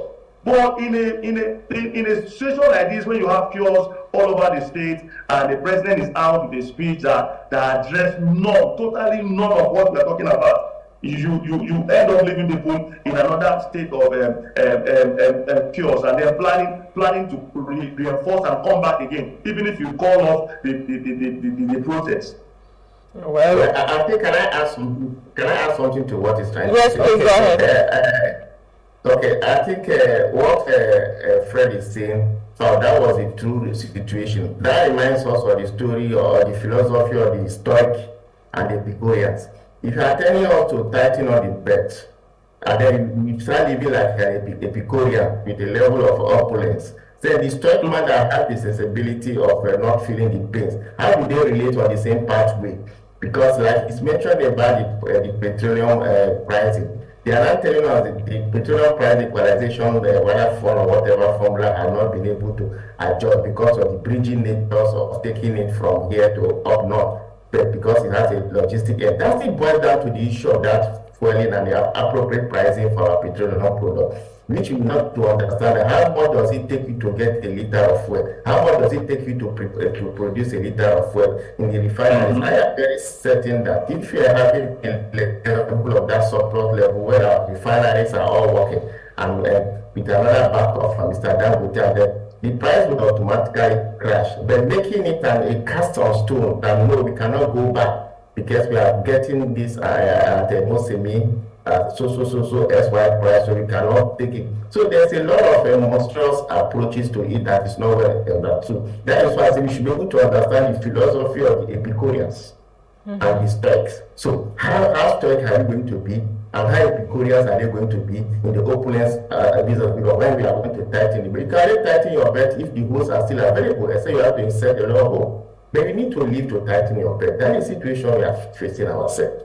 I think that would be more interesting on that level. Yeah, well, but to be fair, the president told us when at inauguration that the fuel subsidy has gone, and he knows that there are going to be a lot of people that will protest, but nothing can be done about it. He said that. We remember just that we did not expect. Yeah, our politicians have grown to know that. Our memory of history is very short, so they use that against us. He did say that, so to be fair to him, he told us from the beginning and all that. But forging ahead is what we're looking at. Yes. You want to say? I think you are right. Though all the three presidential candidates, as at that time, they have the fuel subsidy issue out. No, he said even though there are going to be protests, there's nothing that can be done about it. That's what I'm saying. But something is being done now. You've seen a clip that is going viral where you have the people from the north now, brothers from the north, hijacking the police truck and taking it and going about. So things are being done. Now, if care is not taken, it might continue like that, it might litter like that. Other states might join because they are seeing that, look, if this state, for example, Kaduna is doing this and they are getting away with it, other states too might decide to come out again and start behaving because why? He said that nothing will be done.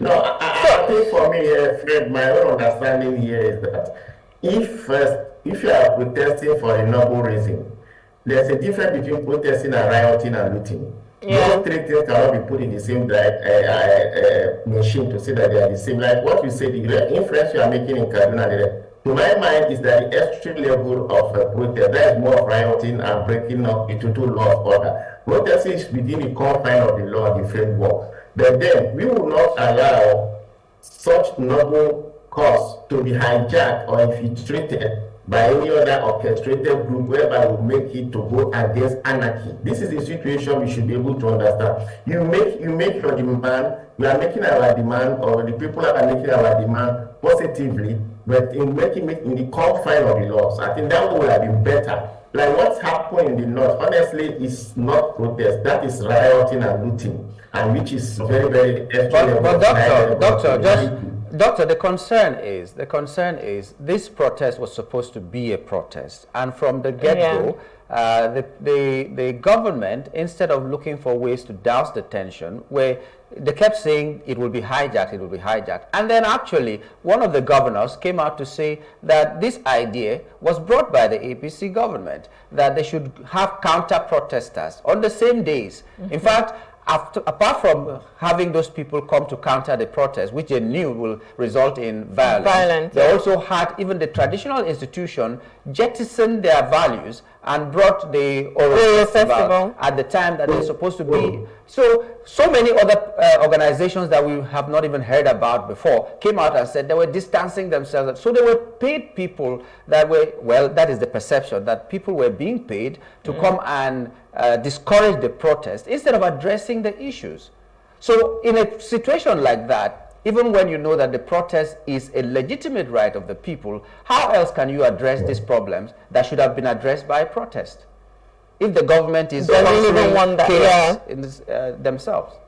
Yes, I think, like I said, if you listen to my opening salvo, I said the government has not been proactive in handling the situation. That is why it escalated out to that point of level. Now, I agree. Yes, we are in a situation, whereby we are agitating for something positive for all, and now it fell on the deaf ear. So at the extreme, people got more angry, angrier in that situation, and started going. Now, if you look at the situation we are in now, sorting out, like what my brother Fred was trying to say, that others still will copy. Yes, it will copy, but then it will not all go well. It will not all go well. We can make a peaceful protest without that infiltration being orchestrated by some group of people. It is where we are now seeing that we are using protest to counter protest. It becomes very mathematical. S cancel S, Y cancel Y. So this is the situation theory that has now come into the governance or management of the situation of an aggrieved people. But it shouldn't have been so. That shouldn't have been so. Because they did not manage it, so they are finding. So for me, It's saying agreed that some people were even, they were on screen, on live stream, and we saw that they said they were paying 5,000, 4,000 naira. Yeah. But they just need to collect because they need it also to eat. Yes, I think it was there on the national various screen took it. So it's not something that is hidden. It can be orchestrated in that way to infiltrate and make you look bad. It's a part of intelligence setting wherever somebody can infiltrate. It's happening in World War II.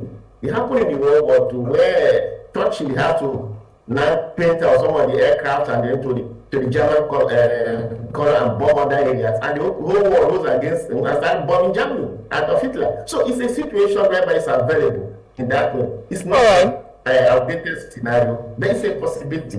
But we are not talking about hunger, protests in the legitimate way, which have been infiltrated in code by maybe an orchestrated people who wanted to also counter the protests with protests. So it was a total mismanagement in the whole, total mismanagement. Terrible presidents. Terrible presidents is what our concern is. This is very terrible. All right, Alfred, in about 30 seconds, what's the way forward as we wrap it up now? They should learn how to manage the people that are coming out for protests. It's been done before in this country. The Jonathan administration did it very well. They should learn from such past administration that was able to handle it well. Yeah. You see a video also flying now saying, from the Air Force and then the police. You look at all of these bridges. He's saying, look, I want to be as a buffer in between the police and then the people. And as you continue throwing tear gas and shooting at them, you watch a clip that is at the public, that is out there, the public domain now. The first man was then to tell the police, stop throwing tear gas at them. I was discussing with them before, they were listening to me. But when your people refuse to listen to the instruction I gave, I say stop throwing tear gas at them and stop shooting at them. These are the things. They should learn how to do all of these things that are needful so that they can dialogue with them. Before now, we had the TSS came out and drop a statement that said, look, they know the organizers. The organizers are not guilty. They are out there.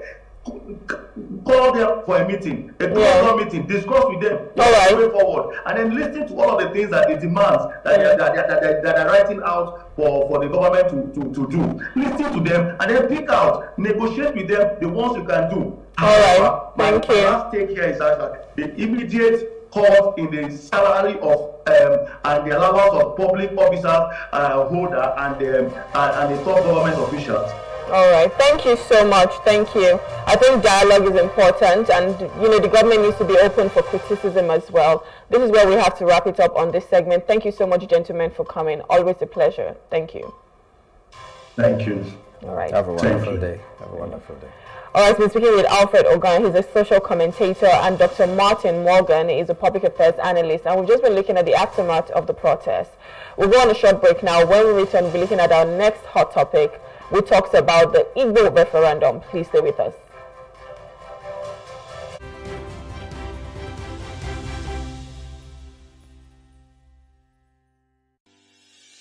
Increase the reach of your events or business services.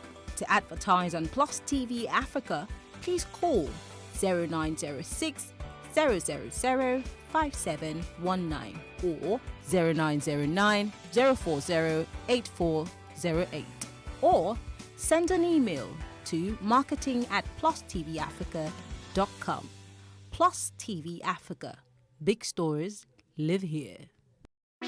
Hey, what's up, guys? You're welcome to another edition of Plus Event, and I remain your host.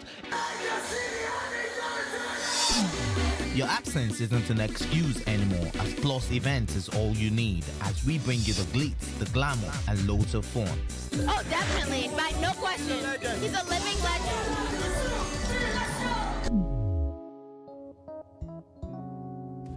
Oh, God forbid, Holy Ghost fire, I know. I just want to be blown away. I want to be wild. This is 11 years of doing it.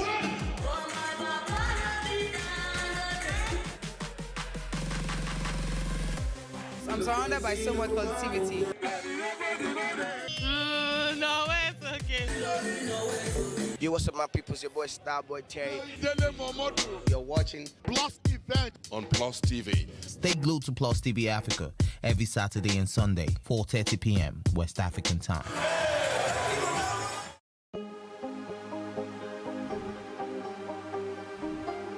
is it. I will take you through this amazingness today. Still the breakfast on Plus TV Africa. The indigenous people of Biafra, IPOB, has condemned the Igbo Must Go campaign in the southwestern part of Nigeria, calling for a referendum to allow the Igbo people to decide on their exit from Nigeria. IPOB Director of Media and Publicity, Mark Powerful, accused high-profile individuals in Lagos State and federal government of supporting the campaign. He criticized Lagos State Governor Babajide Sanwo-Olu for allegedly acting hypocritically against the campaign while previously targeting Igbo business and properties. The group emphasizes their readiness to pursue a peaceful exit through a referendum, asserting that a forced exit could result in long-term hostility and stressing the importance of a democratic process to address their concerns. IPOB highlighted ongoing issues of ethnic profiling and violence against the Igbo community, noting that these have historically led to conflicts and are exacerbated by current economic and political instability. IPOB called on the international community, including human rights organizations and global bodies, to recognize the threats faced by Igbo people and support their quest for self-determination, urging the Nigerian government to resolve these issues through peaceful means. Our guest this morning to discuss this with us is Mr. Biodun Showomi, a public affairs analyst. Good morning and welcome to the show, sir. Good morning. Good morning, sir. It's been with us, this profiling, whether perceived or real, but it's been with us for a very long time, especially here in Lagos. And we remember the immediate one, apart from this one that just happened now, the very recent one was during the election, where some people were told never to come out to vote because they are from a particular ethnic group. And if they come out, there will be war. If they come out, they will be killed and all that. And then instead of acting on that, even the police came out and said that the person who said it was just joking. And we did see the violence that followed during the election and all that. Now, it has gotten to a point where the Igbos are saying, you know what, because of this, maybe we should just exit Nigeria. What is your take? Well, I think if you look at the IPOB statement, IPOB does not represent Igbo. IPOB is just a group. It's just like having Arewa Consultative Assembly or just my concern is not who spoke, but what the reality on ground is. Yeah. For instance, there's a man who said that Igbo businesses are being targeted and the government is not doing anything about it. Perhaps they should invite IPOB to come from the east to secure these products, you know. And that statement to a lot of people felt like someone who was crying. But till this day, as we're talking, this man is still in jail because they said that was treasonable. He was asking for war and all that. So we're not talking about who said it. We're talking about what the reality on ground is. Whether it is IPOB who said it or not. We all know that is not true. We all know the demolitions going on currently in Lagos has no color or tribe or ethnic face. I know people who are complaining about this. Look, my family have a property along Ginukutu affected by demolition. Am I an Igbo person?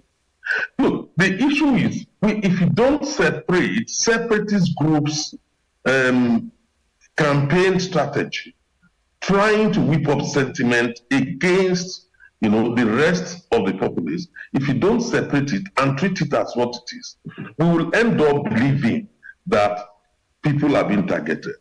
You are bound to have tensions when you have different people living together in any country, no matter what. Currently, there's tension going on in UK, between ethnics, and you can't avoid that. And when you get to a situation where we now begin to forget history, then it becomes worrying. Let me give you a good example. In the last civil war, which we had in Nigeria, the records are there that Igbo businesses were not seized and properties were never seized in Lagos. That in the Southwest general, rather those properties were kept for them at the end of the civil war. They even accounted for the rent, and then the properties were returned to the owners. No record of one property seized in the whole of Southwest. So we should begin to understand why some of these things does not have any historical roots, unlike what IPOB is saying. in the recent times, we have also had some people clamoring in order to cause tension, saying that, look, Lagos is a no man's land. You know, you have all those arguments also, which we hear from the other side.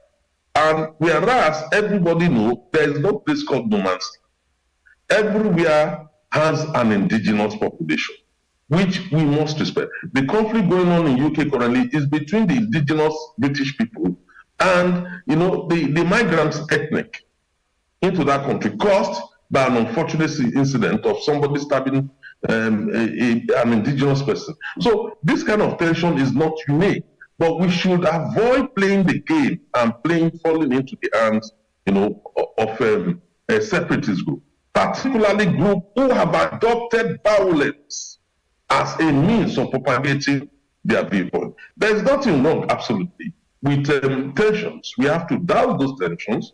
We have to address the concerns, you know, of whoever is raising. I mean, I am not oblivious of the fact that the Oba of Lagos made a statement in the past, which many people found objectionable. It does not mean that the Oba of Lagos spoke for the whole of the Southwest. And also, the allegation being made against the thing is that our concern is not what is the historical thing. It is the fact that politically this has been used as a tool, and now the response of the government towards this is what we are concerned about. Because you talked about the Oba, he didn't make the statement on an ordinary day. It was during an election that he made that statement, and it was left to slide. Okay, in the previous election, these statements were made, and the police, like I said that it was a joke. Now, there is a slogan that has been going on, Igbo must go. Even the governor has come out to address that these people will face the music if they are caught doing this thing, which means there's a truism that statement has been made.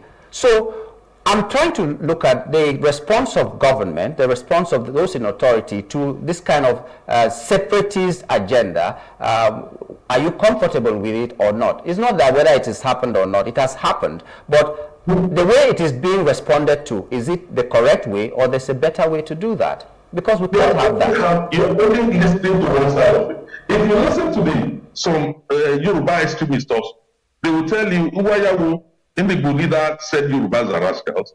They will tell you, they said Lagos is a no man's land, that they're depriving them of their space. All these are being sponsored by estimates. You have estimates on both sides. And what we need to do is not to fall into that script and be careful about playing their agenda. This agenda is being dictated not, you know, by the majority of the people. I don't believe that majority of the Igbo people would actually want to exit Nigeria or exit Southwest. And I don't believe that majority of the Southwesterners, that is the Yoruba people, you know, really, you know, would want Igbo to leave. Why would you want Igbo to leave? I don't really think so. But the agenda is being set by some other people.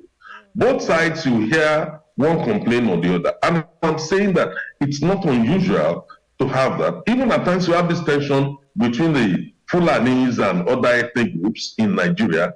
Everything is Fulani or is Hausa Fulani. Even Hausa are now beginning to say, look, we are not Fulani, we are Hausa. You know, and these are usual things. The response is always not, you know, to blow it up, because it's always very, very complicated. And governors are very, very careful in handling ethnic issues, because two of the major things that could lead to a breakup of any country is religion and ethnicity. So governors are extremely very careful. I'm not defending the governor by any means, and you need to understand why a governor would not want to, you know, fan the embers of discord. Rather, it would have to threaten that, look, people are caught, they will be dealt with, which is correct. But government action should not be interpreted as being anti-Igbo. Go to Lekki and see how many Yoruba people's properties that were affected. That's what I'm asking. It's not being anti-Igbo. Is it enough? Okay, Biodun, you know, what you've said now is tensions are bound to happen, but statements like this are what can cause war. They can cause anarchy. They can just skyrocket to something else. How do we make sure that we curtail this? How is the government supposed to have a response to this to ensure that it doesn't escalate to a place that we don't even want it to be? Because if people are saying Igbos must go, and then the Igbos are saying, you know what, now it's time for us to go, it could just be into something else. So how do we curtail that? No, it's it's very clear that government would have to deal decisively with extremists. There's nothing wrong in a group of people or anybody coming up to say, listen, we want to exit Nigeria, we need a referendum. That's fine. I don't have issues with that, as long as we're not employing violence, as a tool to project your viewpoints. That is okay with me. But in order to even do that, you need to collate the views of the people and know that the vast majority of the people actually wants that. If that is what is wanted by the Igbo, I don't have a problem. Even Yorubas or Fulani or Hausa can demand for a referendum in order to exit Nigeria. There's no problem with that, as long as it's peaceful.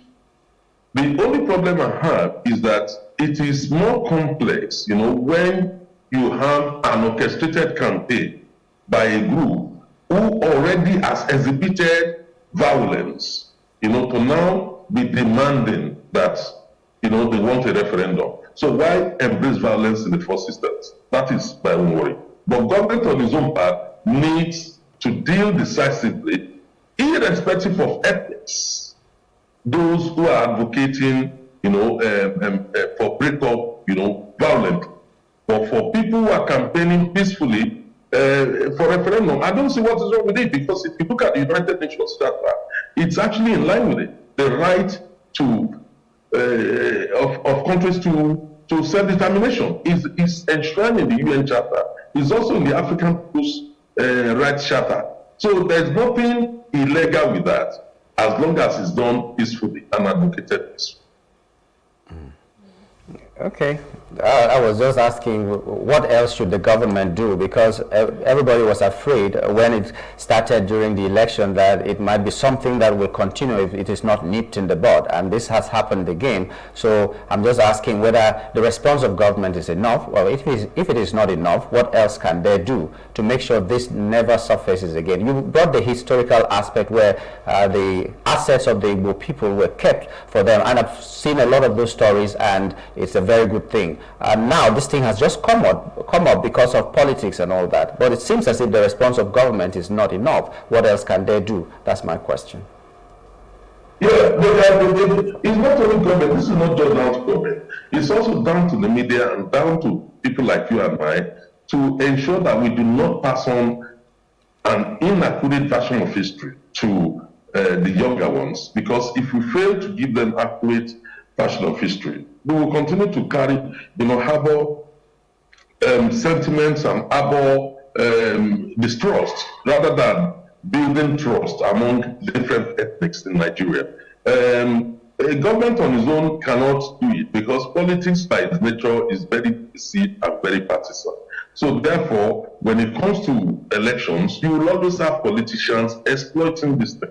There is literally nothing we can do. It happens elsewhere in other countries. Even in developed democracy, you have the same situation when politicians will exploit ethnicity or religion or some other sentiments, for their own selfish gains. So, but the fact of the matter is, we need to rise above that. Even if you pass a law against these things, it's still the same politicians that will have to implement it, and they are all involved in it. Politicians of all ethnics. It's not just about the Southwest or the Southeast or South or what. No, or North. They are all involved in it. So the bottom line is, we are not yet matured enough to allow this kind of divisive politics in our own climate. The most important thing is for other institutions, such as the civil society organizations, the media, to consciously work towards strengthening the bonds of the people by narrating the positive side. These politicians, when they want to do business together, they don't see who is Southwest, who is Northwest, who is South-South. They cooperate, they own businesses together. But it's when it comes to political power, that is when you see all these things being played off. So therefore, I think the onus also lies on us, the civil society groups, responsible individuals, the media, to help the process of building trust within our own country, so that we do not fall a victim of the politicians' antics. And I think that is very, very important. We cannot just leave it to the government alone. We also have a responsibility in that aspect. Okay. Well, every relationship needs symbiotic. It should be symbiotic. Yeah, you know, you do this, I do that, and all of us should put our hands together to make sure we stay united. It's a good way to end it. Thank you so much, Mr. Shomi, for your analysis and coming on the show too. Thank you so much. Thank you. Thank you. Okay, we've been talking with Mr. Abiodun Soromi, and we're looking at the fact that the Igbos are calling for a referendum because of the Igbo must go slogan that came up. And we like the decisive action that the governor is taking and warning strictly that those who are doing this will face the music. And we hope that he will carry this further by making sure that anybody who is caught faces the music, because we must stay an undivided country to be as strong as we already are. Every other thing shall be added on to us after this. Amen to that. But this is how we wrap it up on the show this morning, and we're very happy that you were able to give us some of your time. Let's do it again tomorrow. My name is Nyamgul Agaji. My name is Rume Paulson. Have an amazing day.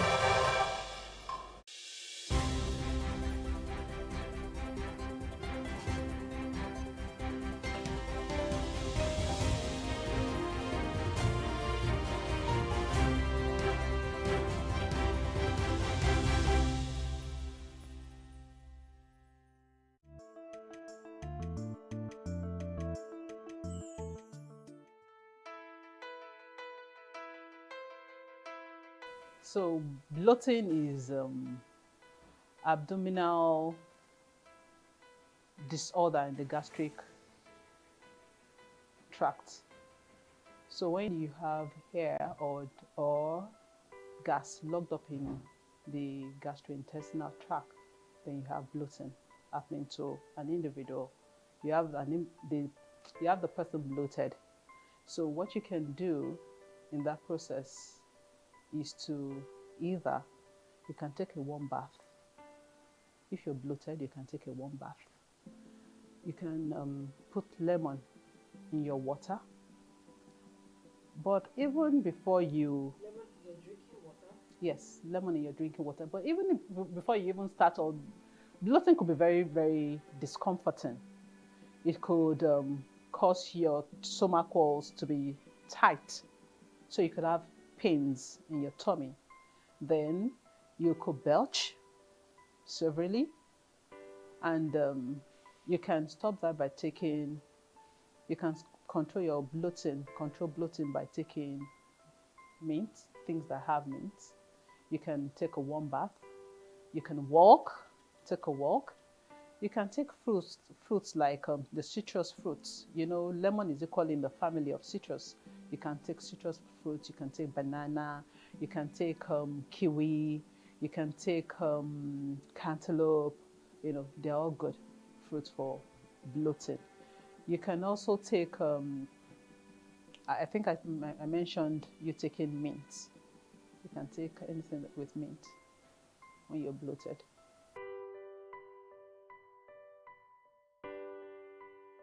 Your normal fizzy drink, our everyday fizzy drink, alcohol, you know, causes bloating. Then there's some food that have gas, more gas than the others. So example is beans. So you tend to fart when you take beans. At times, lactose is another thing that causes bloating.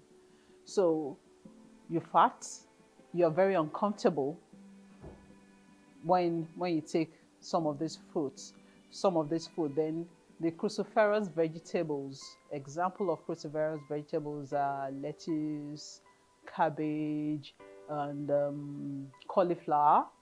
They're all in the family.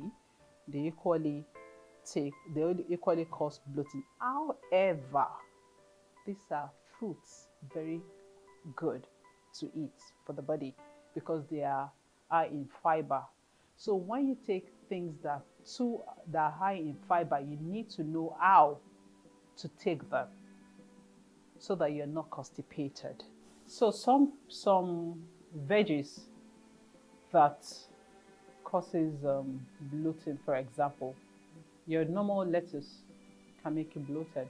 Cauliflower, cabbage, can make you bloated. While these vegetables are very good for the body, you need to know how to eat them in small portions. Like they always say, too much of everything is bad. So you take everything in little quantities. They are high in fiber.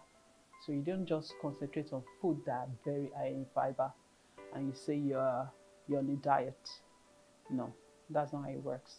So you take a bit of fiber, you take a bit of protein, you take a bit of carbs, everything together, and you have a very good diet. When you eat too much, eating too much can cause bloating. Drinking too much. Really? You know when you're taking water and you're taking it with straw, at times you take it in with some air, so you can be bloated like that.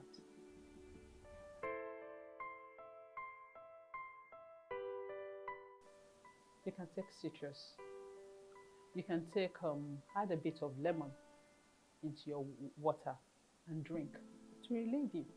You have your mint leaves. Put the mint leaf in water. Take it as a tea. It's equally good. You have your kiwi.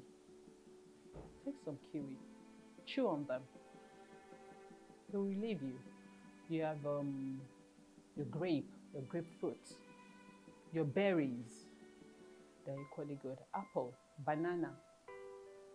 They are good to combat bloating.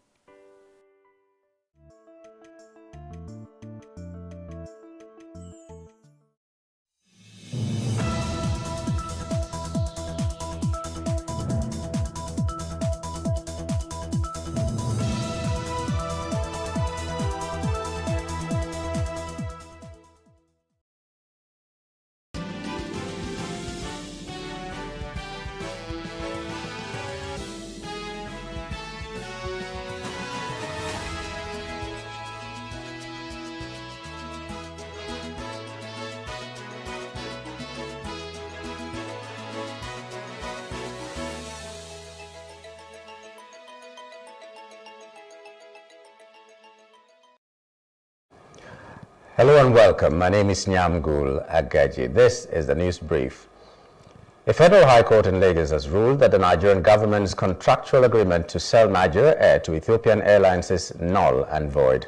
Justice Ambrose Louis Alagwa declared the agreement null and void and ordered the Nigerian government to halt its plans to establish Nigeria Air. The ruling was in favor of the registered trustees of the Airline Operators of Nigeria and 5 other aviation industry stakeholders who brought the case. The plaintiffs sought to annul the Nigeria Air project's bidding and selection process as well as the approval of Ethiopian Airlines. The defendants included Nigeria Air Limited, Ethiopian Airlines, former Aviation Minister Hadi Sarika, and Federal Ministry of Aviation, the former Attorney General Abubakar Malami. Nigeria has issued a travel warning to citizens planning to visit the United Kingdom due to the escalating crisis following the tragic killing of 3 young girls at the concert. The Nigerian government warned Nigerians that the situation in the UK has taken a dangerous turn, with reports of attacks on law enforcement officers and infrastructure damage. The alert advises Nigerians to exercise extreme caution when traveling to the UK, avoid political processions, protests, rallies, crowded areas, and large gatherings. The federal government stated that the demonstrations by the far right and other extra-parliamentary or parliamentary groups in parts of the UK have been large and unruly, aggravated by tragic deaths of the girls and spawning an anti-immigration narrative.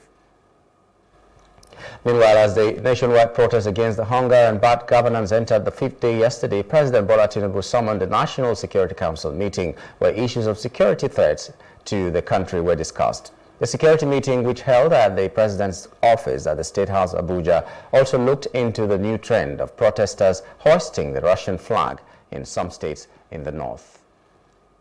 Briefing State House correspondents at the end of the security meeting, the Chief of Defense Staff, CDS, General Christopher Musa, described as a treasonable offense the hoisting of Russian flags in the cities of Nigeria. The CDS also ruled out any possible coup to remove the democratically elected government, saying that the military would not allow any such attempt to succeed.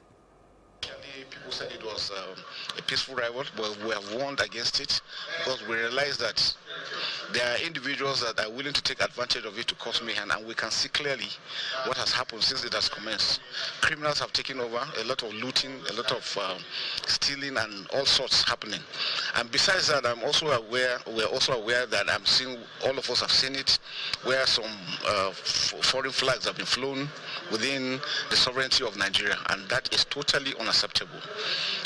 We are warning in clear terms, and the president has also said we should convey this, that we will not accept anybody, any individual flying any foreign flag in Nigeria. That is treasonable offense, and it will be viewed and treated as such. So nobody should allow himself to be used by any individual. Also, the issue of coups. Nigeria is a sovereign nation. Nigeria is a democratic nation. All security agencies are here to defend democracy and ensure that democracy continues to strive. We will not accept anyone pushing or taking any action, seemingly or for whatever reason, to want to push for any change of government. Democracy is what we stand for. Democracy is what we continue to defend. The military is going to step in when it is out of band. And we can see that for people, subversive elements to push individuals to carry Russian flags in Nigeria, Nigerian sovereignty, that is crossing the red line, and we will not accept that. And those ones who have done that will go in for the books, and they're going to be prosecuted. Recall that some protesters in Kano, Kaduna, Zamfara and Plateau states have hoisted the Russian flags in the aforementioned states from Saturday last week, but the Chief of Defense Staff said that those behind such a grievous offense would face the wrath of the law. Nigerian security forces have dispersed protesters in the Karu area of Federal Capital Territory FCT against hunger, food inflation and bad governance, arresting at least 3 individuals. The protesters had gathered when security agents intervened, leading to tear gas being used to calm the situation. The dispersal is part of a broader crackdown on demonstrations across Abuja, with security forces also firing tear gas at the MKO Abiola National Stadium earlier today. Despite attempts to disperse them, protesters continue to demand an end to bad governance. In a surprising twist, protesters have begun waving foreign flags, including Russian flags, in various locations in Abuja. The protesters' demands include an end to hunger, food inflation and bad governance, as well as the return of fuel subsidies. Day 2, we gathered again at MKO Abiola Stadium. The same government of Bola Ahmed Tinubu that went to court to get a court order to restrict our activity to MKO Abiola Stadium. The same government of Bola Ahmed Tinubu also brought talks to meet us the same venue where they have gotten court order to restrain our activity, to limit activity. They still brought us to the same venue to come and unleash talks on us. This morning again, they have also brought us to come and unleash violence on us. And unfortunately for them, their own very police now fire tear gas at the talks that the government brought to come and unleash mayhem on innocent and peaceful protesters. As nationwide protests against hunger and bad governance intensify in day 5, mass protests escalated in Kaduna State, northwest Nigeria, as hundreds of youths, underage children and persons with disabilities marched for change, drawing national and international attention. In the early hours, the demonstrators from different locations gathered a roundabout in a dramatic show of unity and resolve. The peaceful protests gained momentum as the crowd moved towards Central Market and then to Nepa roundabout, waving foreign flags calling for intervention of prominent communist nation, citing a dire national crisis. Their chants demanding immediate action echoed through the streets in stark contrast to the president's recent speech, which they felt failed to address their grievances of economic hardship. Our president is not doing well. We listen to what's just said yesterday at the television. He did not emphasize in what we are agitating on. At least he's supposed to reduce the price of fuel and make other things affordable for the masses. Yeah, that's what we are protesting. And yesterday, this is what we like. So that's why we continue the protest today. This is not going well in Nigeria, and that's the problem. Look. Over no less than 3,000 youths are protesting today. It's not as if we are happy. We are not happy. Our president is not doing well. My message to Mr. President. Mr. President should consider the Nigerian people. We are in the critical condition. People are suffering.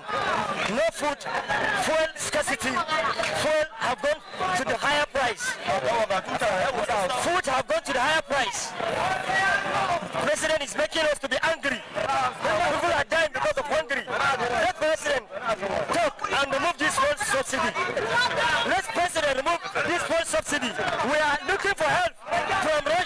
Putin and Russian governments to come to our aid. Since Tinubu cannot understand our language, we have been doing this thing peacefully, and we are still doing it peacefully, right? Yes. We are not going to hurt anyone, okay? But we want Tinubu to understand that, man, the people are not happy, okay? The people are hungry, okay? We need immediate plan. We don't need long-term plan, okay? And we cannot take it anymore, okay?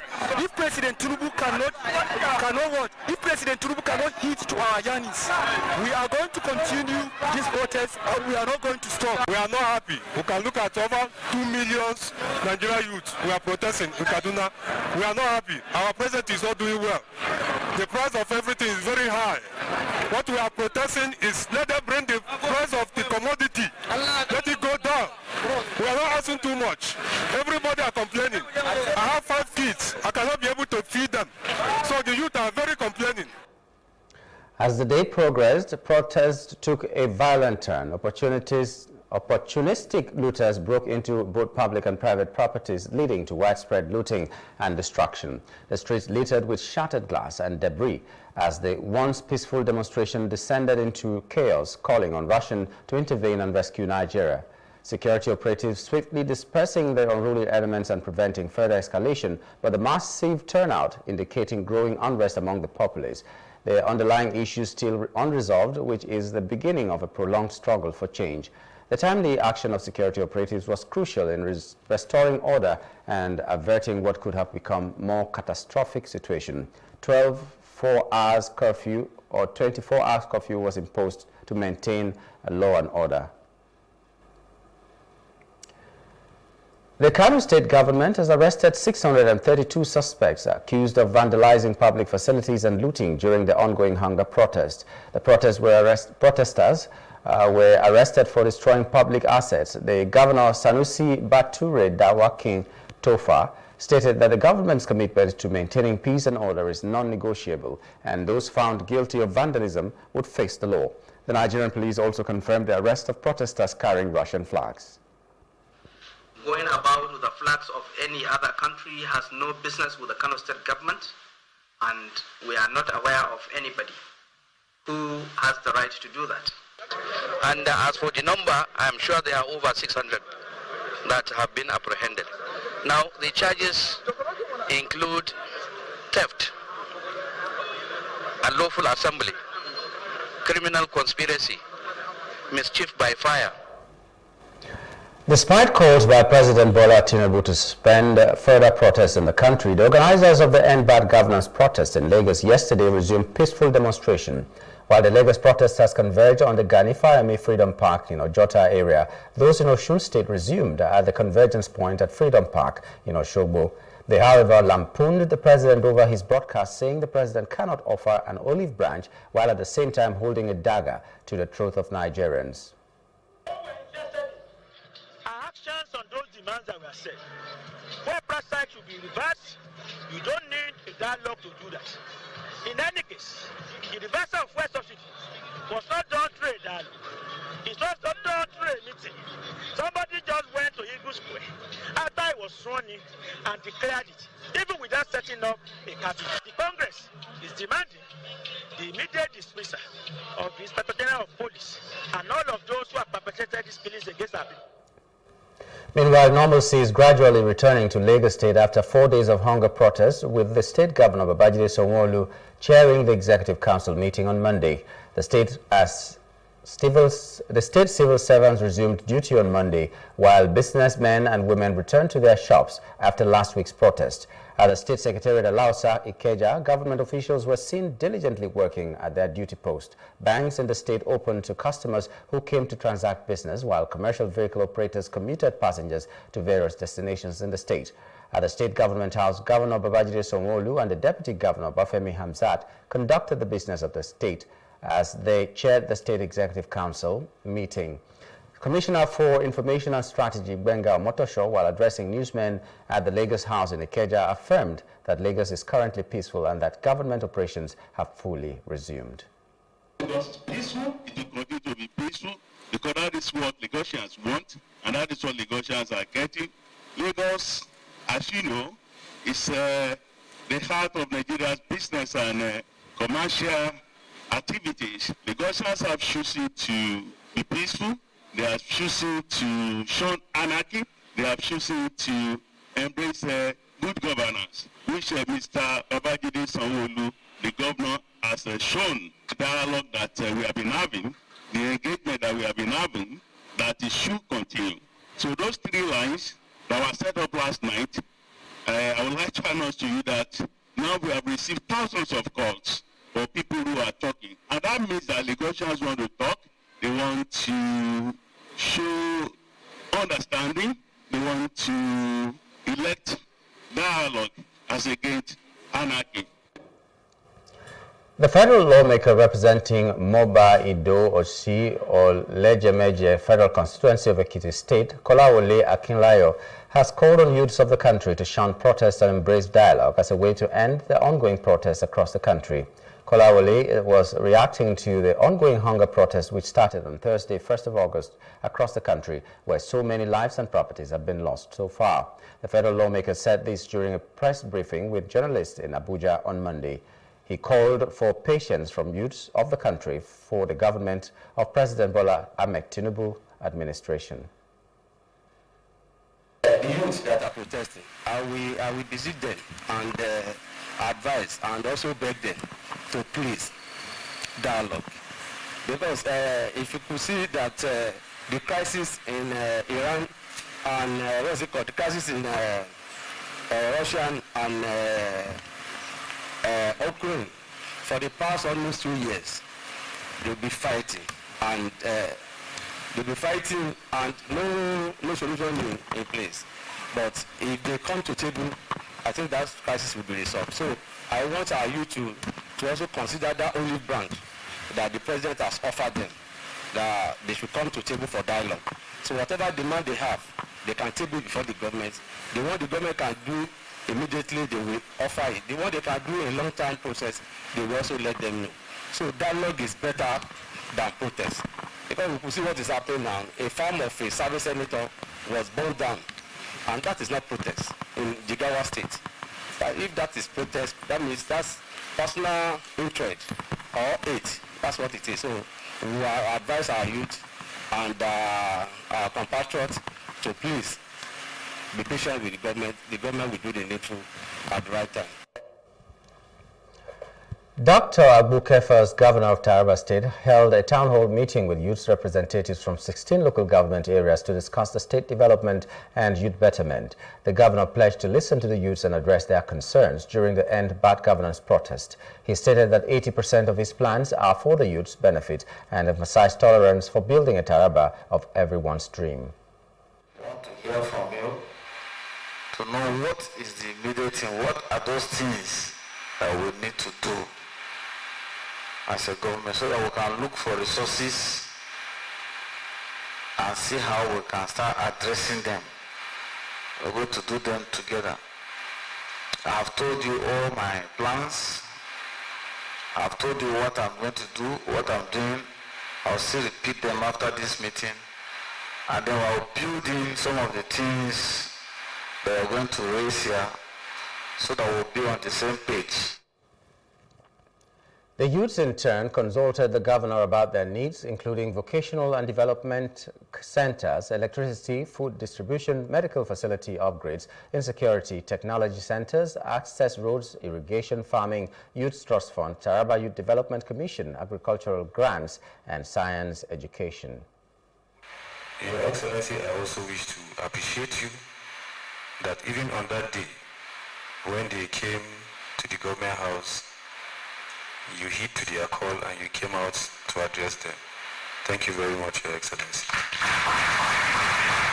I will plead with His Excellency to create vocational center for the youth. May you establish what is called the Taraba Youth Development Commission under the Ministry of Youth and Sports. If this commission is established, sir, every form of youth development program should be channeled there through policy, and you have an eye to put on that center. Through this center, you also be able to attract counterpart funding from other development nations. We've seen NGOs working on funding youth-based programs in state. But if you go outside Taraba and see these things happening, we come back when we don't see them happening, it worries us. It's a thing of concern. So I'm sure through that very commission we'll have that done. Enugu State Governor Dr. Peter Mba and Minister of Works Dave Umahi praised the Southeast Zone for not joining the August nationwide protest during an inspection tour of road projects by the federal government and the Enugu State government. They emphasized that the people of the region prevented unnecessary loss of Igbo lives, businesses and property by avoiding the protest and showing good faith to the President Bola Tinubu administration. Enugu is the capital of Southeast. We decided not to protest. Not only in Southeast, everywhere, an Igbo man resides in this country and outside the country. We all came together to say, yes, President Bola Tinubu is our own. We are not going to protest. We are not protesting, and we will not protest against this administration, irrespective of party affiliation. For not protesting, we are not going to protest. We want proper integration in the affairs of this country. And Bola Tinubu, Mr. President, has started it, by giving an Igbo man the Minister of Works. We have been excluded in governance, in development, in the past. But now you can see infrastructure development in Southeast. And so why should we protest against a man who has given to us what was never given to us before? So I thank you very much, and I owe the governors of Southeast, a lot, and I appreciate other governors, other states that did not protest. This president means a lot, means well, and is a divine president. And all the obstacles put on his way will definitely fizzle out. I also want to take this opportunity to commend our people greatly for heeding to our call to shun the protests and go about their business. We want to commend them highly because they understand the value of hard work. Sometimes policies of government, you may not be able to appreciate the effect immediately, but I can tell you that some of these policies are well intentioned. Kogi State's government has reported that 2 officials are at the Economic and Financial Crimes Commission headquarters in Abuja, despite not receiving an official invitation. The officials voluntarily reported as law-abiding citizens to demonstrate the government's commitment to openness to lawful investigations. The State Information Commissioner Kingsley Fanwo expressed hope that the EFCC will respond professionally to the officials' actions and cooperate with anti-graft agencies to maintain transparency and maintain the confidence of development partners who have consistently awarded Kogi State with awards.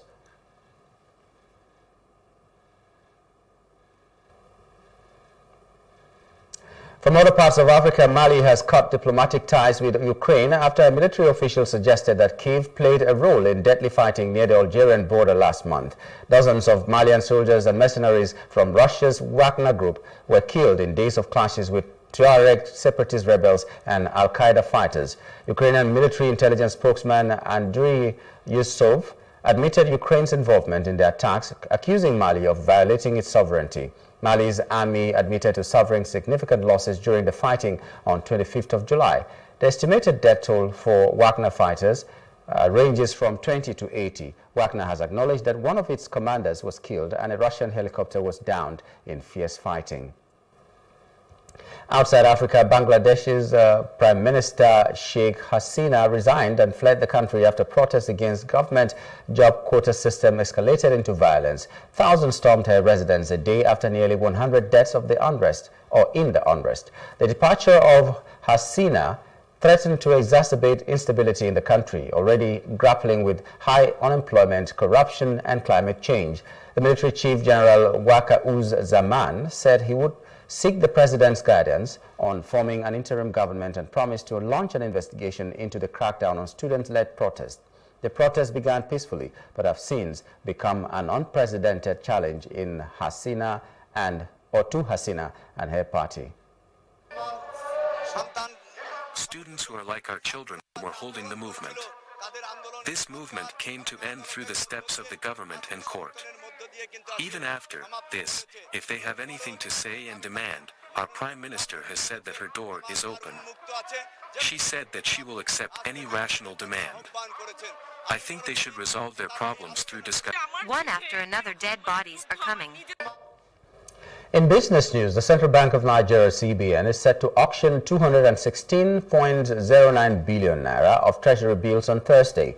The auction will include 16.59 billion naira for the 91-day tenor, 51.34 billion naira for the 182-day tenor, and 148.15 billion for the 364-day tenor. The recent yield of 28.36% is a 0.86% increase from the previous auction and higher than 26.01% yields since March. The CBN plans to issue 1.56 trillion naira in treasury bills during the third quarter of 2024, matching the amount set to mature between June and August 2024. This is a 4.87% decrease from the 1.56 trillion naira issued in the second quarter of 2024. And that's the news brief. For more stories, please follow us on Facebook, X, and Instagram, and do subscribe to our YouTube channel at Plus TV Africa and Plus TV Africa Lifestyle. You can also view us on Limex, on limex.tv and Glow TV apps anywhere in the world. My name is Nyamgul Agaji. Thank you for being there.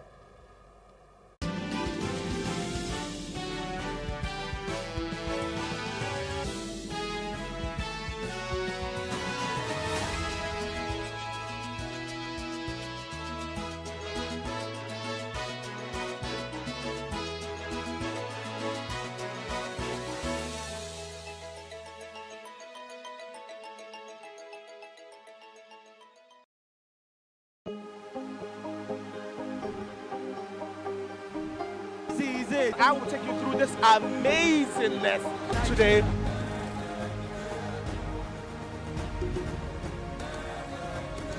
Welcome to Plus Trending. I am Bookie November, your host, saying thank you for joining us on today's episode. Welcome back. It's tea time on Plus TV Africa. Practice makes perfect. I'm not perfect yet, but I'm a lot better than I used to be. He's a king. He's entitled to marry 100 if he wants to.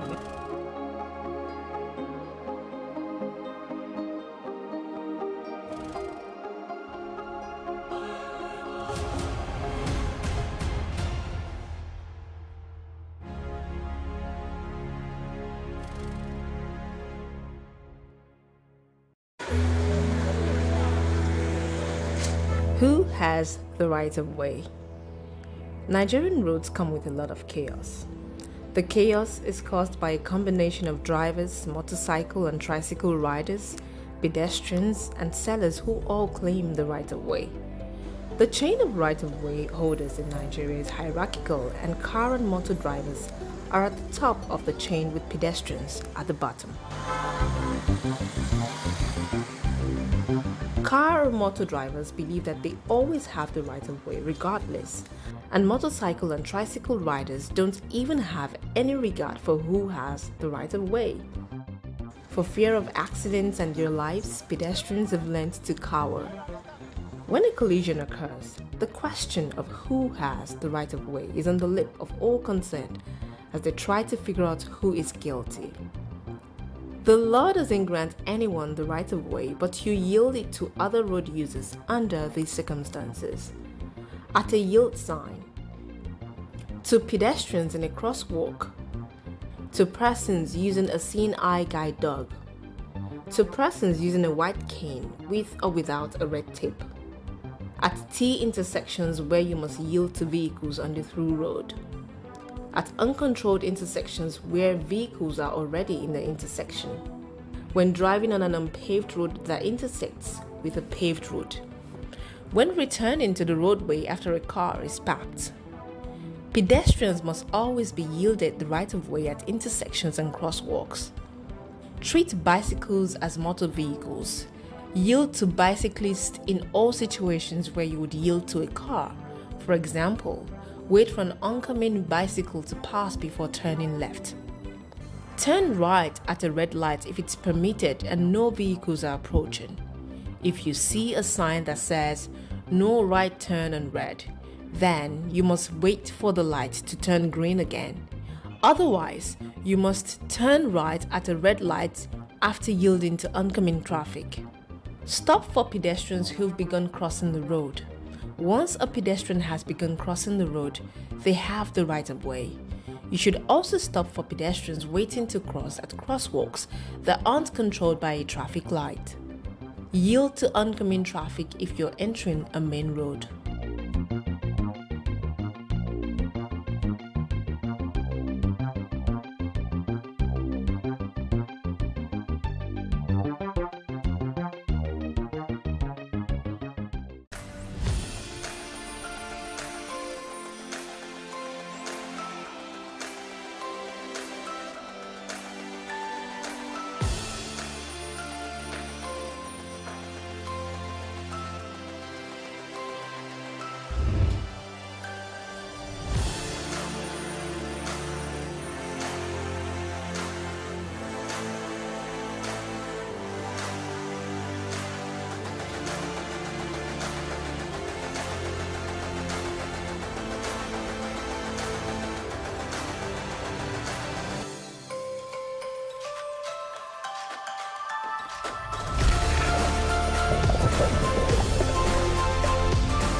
Now, President Bola Ahmed Tinubu delivered a passionate speech to the nation on August 4th, outlining around 29 significant policy achievements of his administration, emphasizing fiscal reforms, economic resurgence, and social welfare improvement.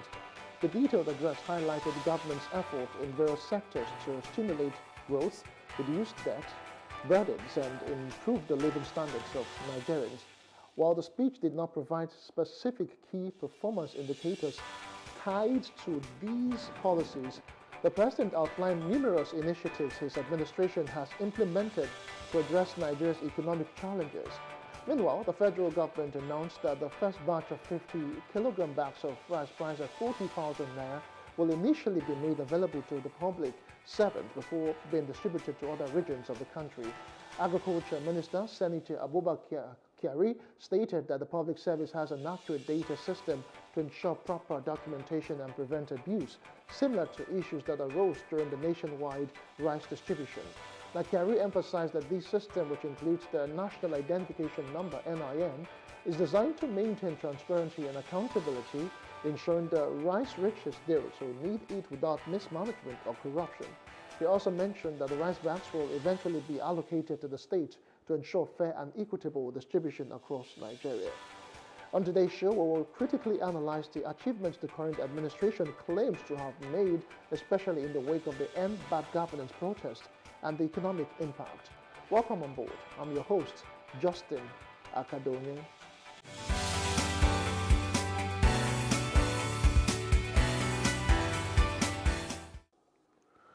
All right, just before we get into the conversation, Nigerians have expressed dissatisfaction over President Bola Ahmed Tinubu's address to the nation over the nationwide protest against bad governance and cost of living, which began on August 1st. The president went on national television for the first time since the protest began 4 days ago to speak to Nigerians and pledge plans to improve their living conditions and grow the economy, including easing food and creating jobs. Nigerians took to social media after the president's speech to express their displeasure, stating that it does not directly address the concerns that birthed the protest. Let's take snippets from the broadcast.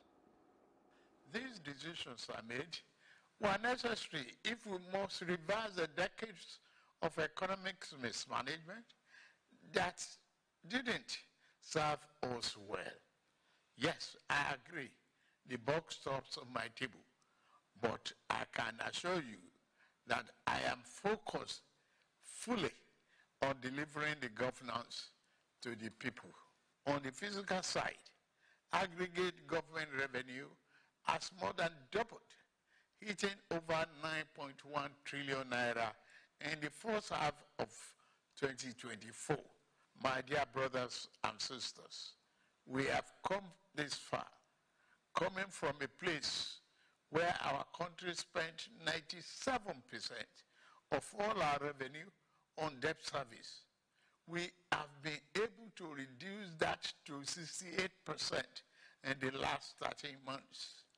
We have also cleared legitimate outstanding foreign exchange obligations of about 5 billion without any adverse impact on our programs. This has given us more financial freedom and room to spend more money on you, our citizens, to fund essential social services like education and healthcare. It has also led to our state and local government receiving highest allocation ever in our country's history from the Federation account. We have also embarked on major infrastructure projects across the country. We are working to complete inherited projects critical to our economic prosperity, including roads, bridges, railways, power and oil and gas development. Notably, the Lagos-Calabar Coastal Highway and Sokoto-Badagry Highway projects will open up 16 connecting states, creating thousands of jobs. All right, welcome back, President Bola Tinubu, there from the nationwide broadcast that was done yesterday. But Nigerians took to the street on Thursday protesting the country's deteriorating living conditions. They demanded an end to fuel price hikes, soaring food inflation that has led to a hunger crisis, and better regulation of government spending. Now, President Tinubu's economic transformation plan includes a 570 billion livelihood support program expected to benefit 600,000 small businesses across Nigeria's 36 states. The plan also aims to accelerate food production by cultivating over 10 million hectares of land to grow what Nigerians eat. However, many Nigerians argue that the government has made more promises than achievement, demanding actionable targets.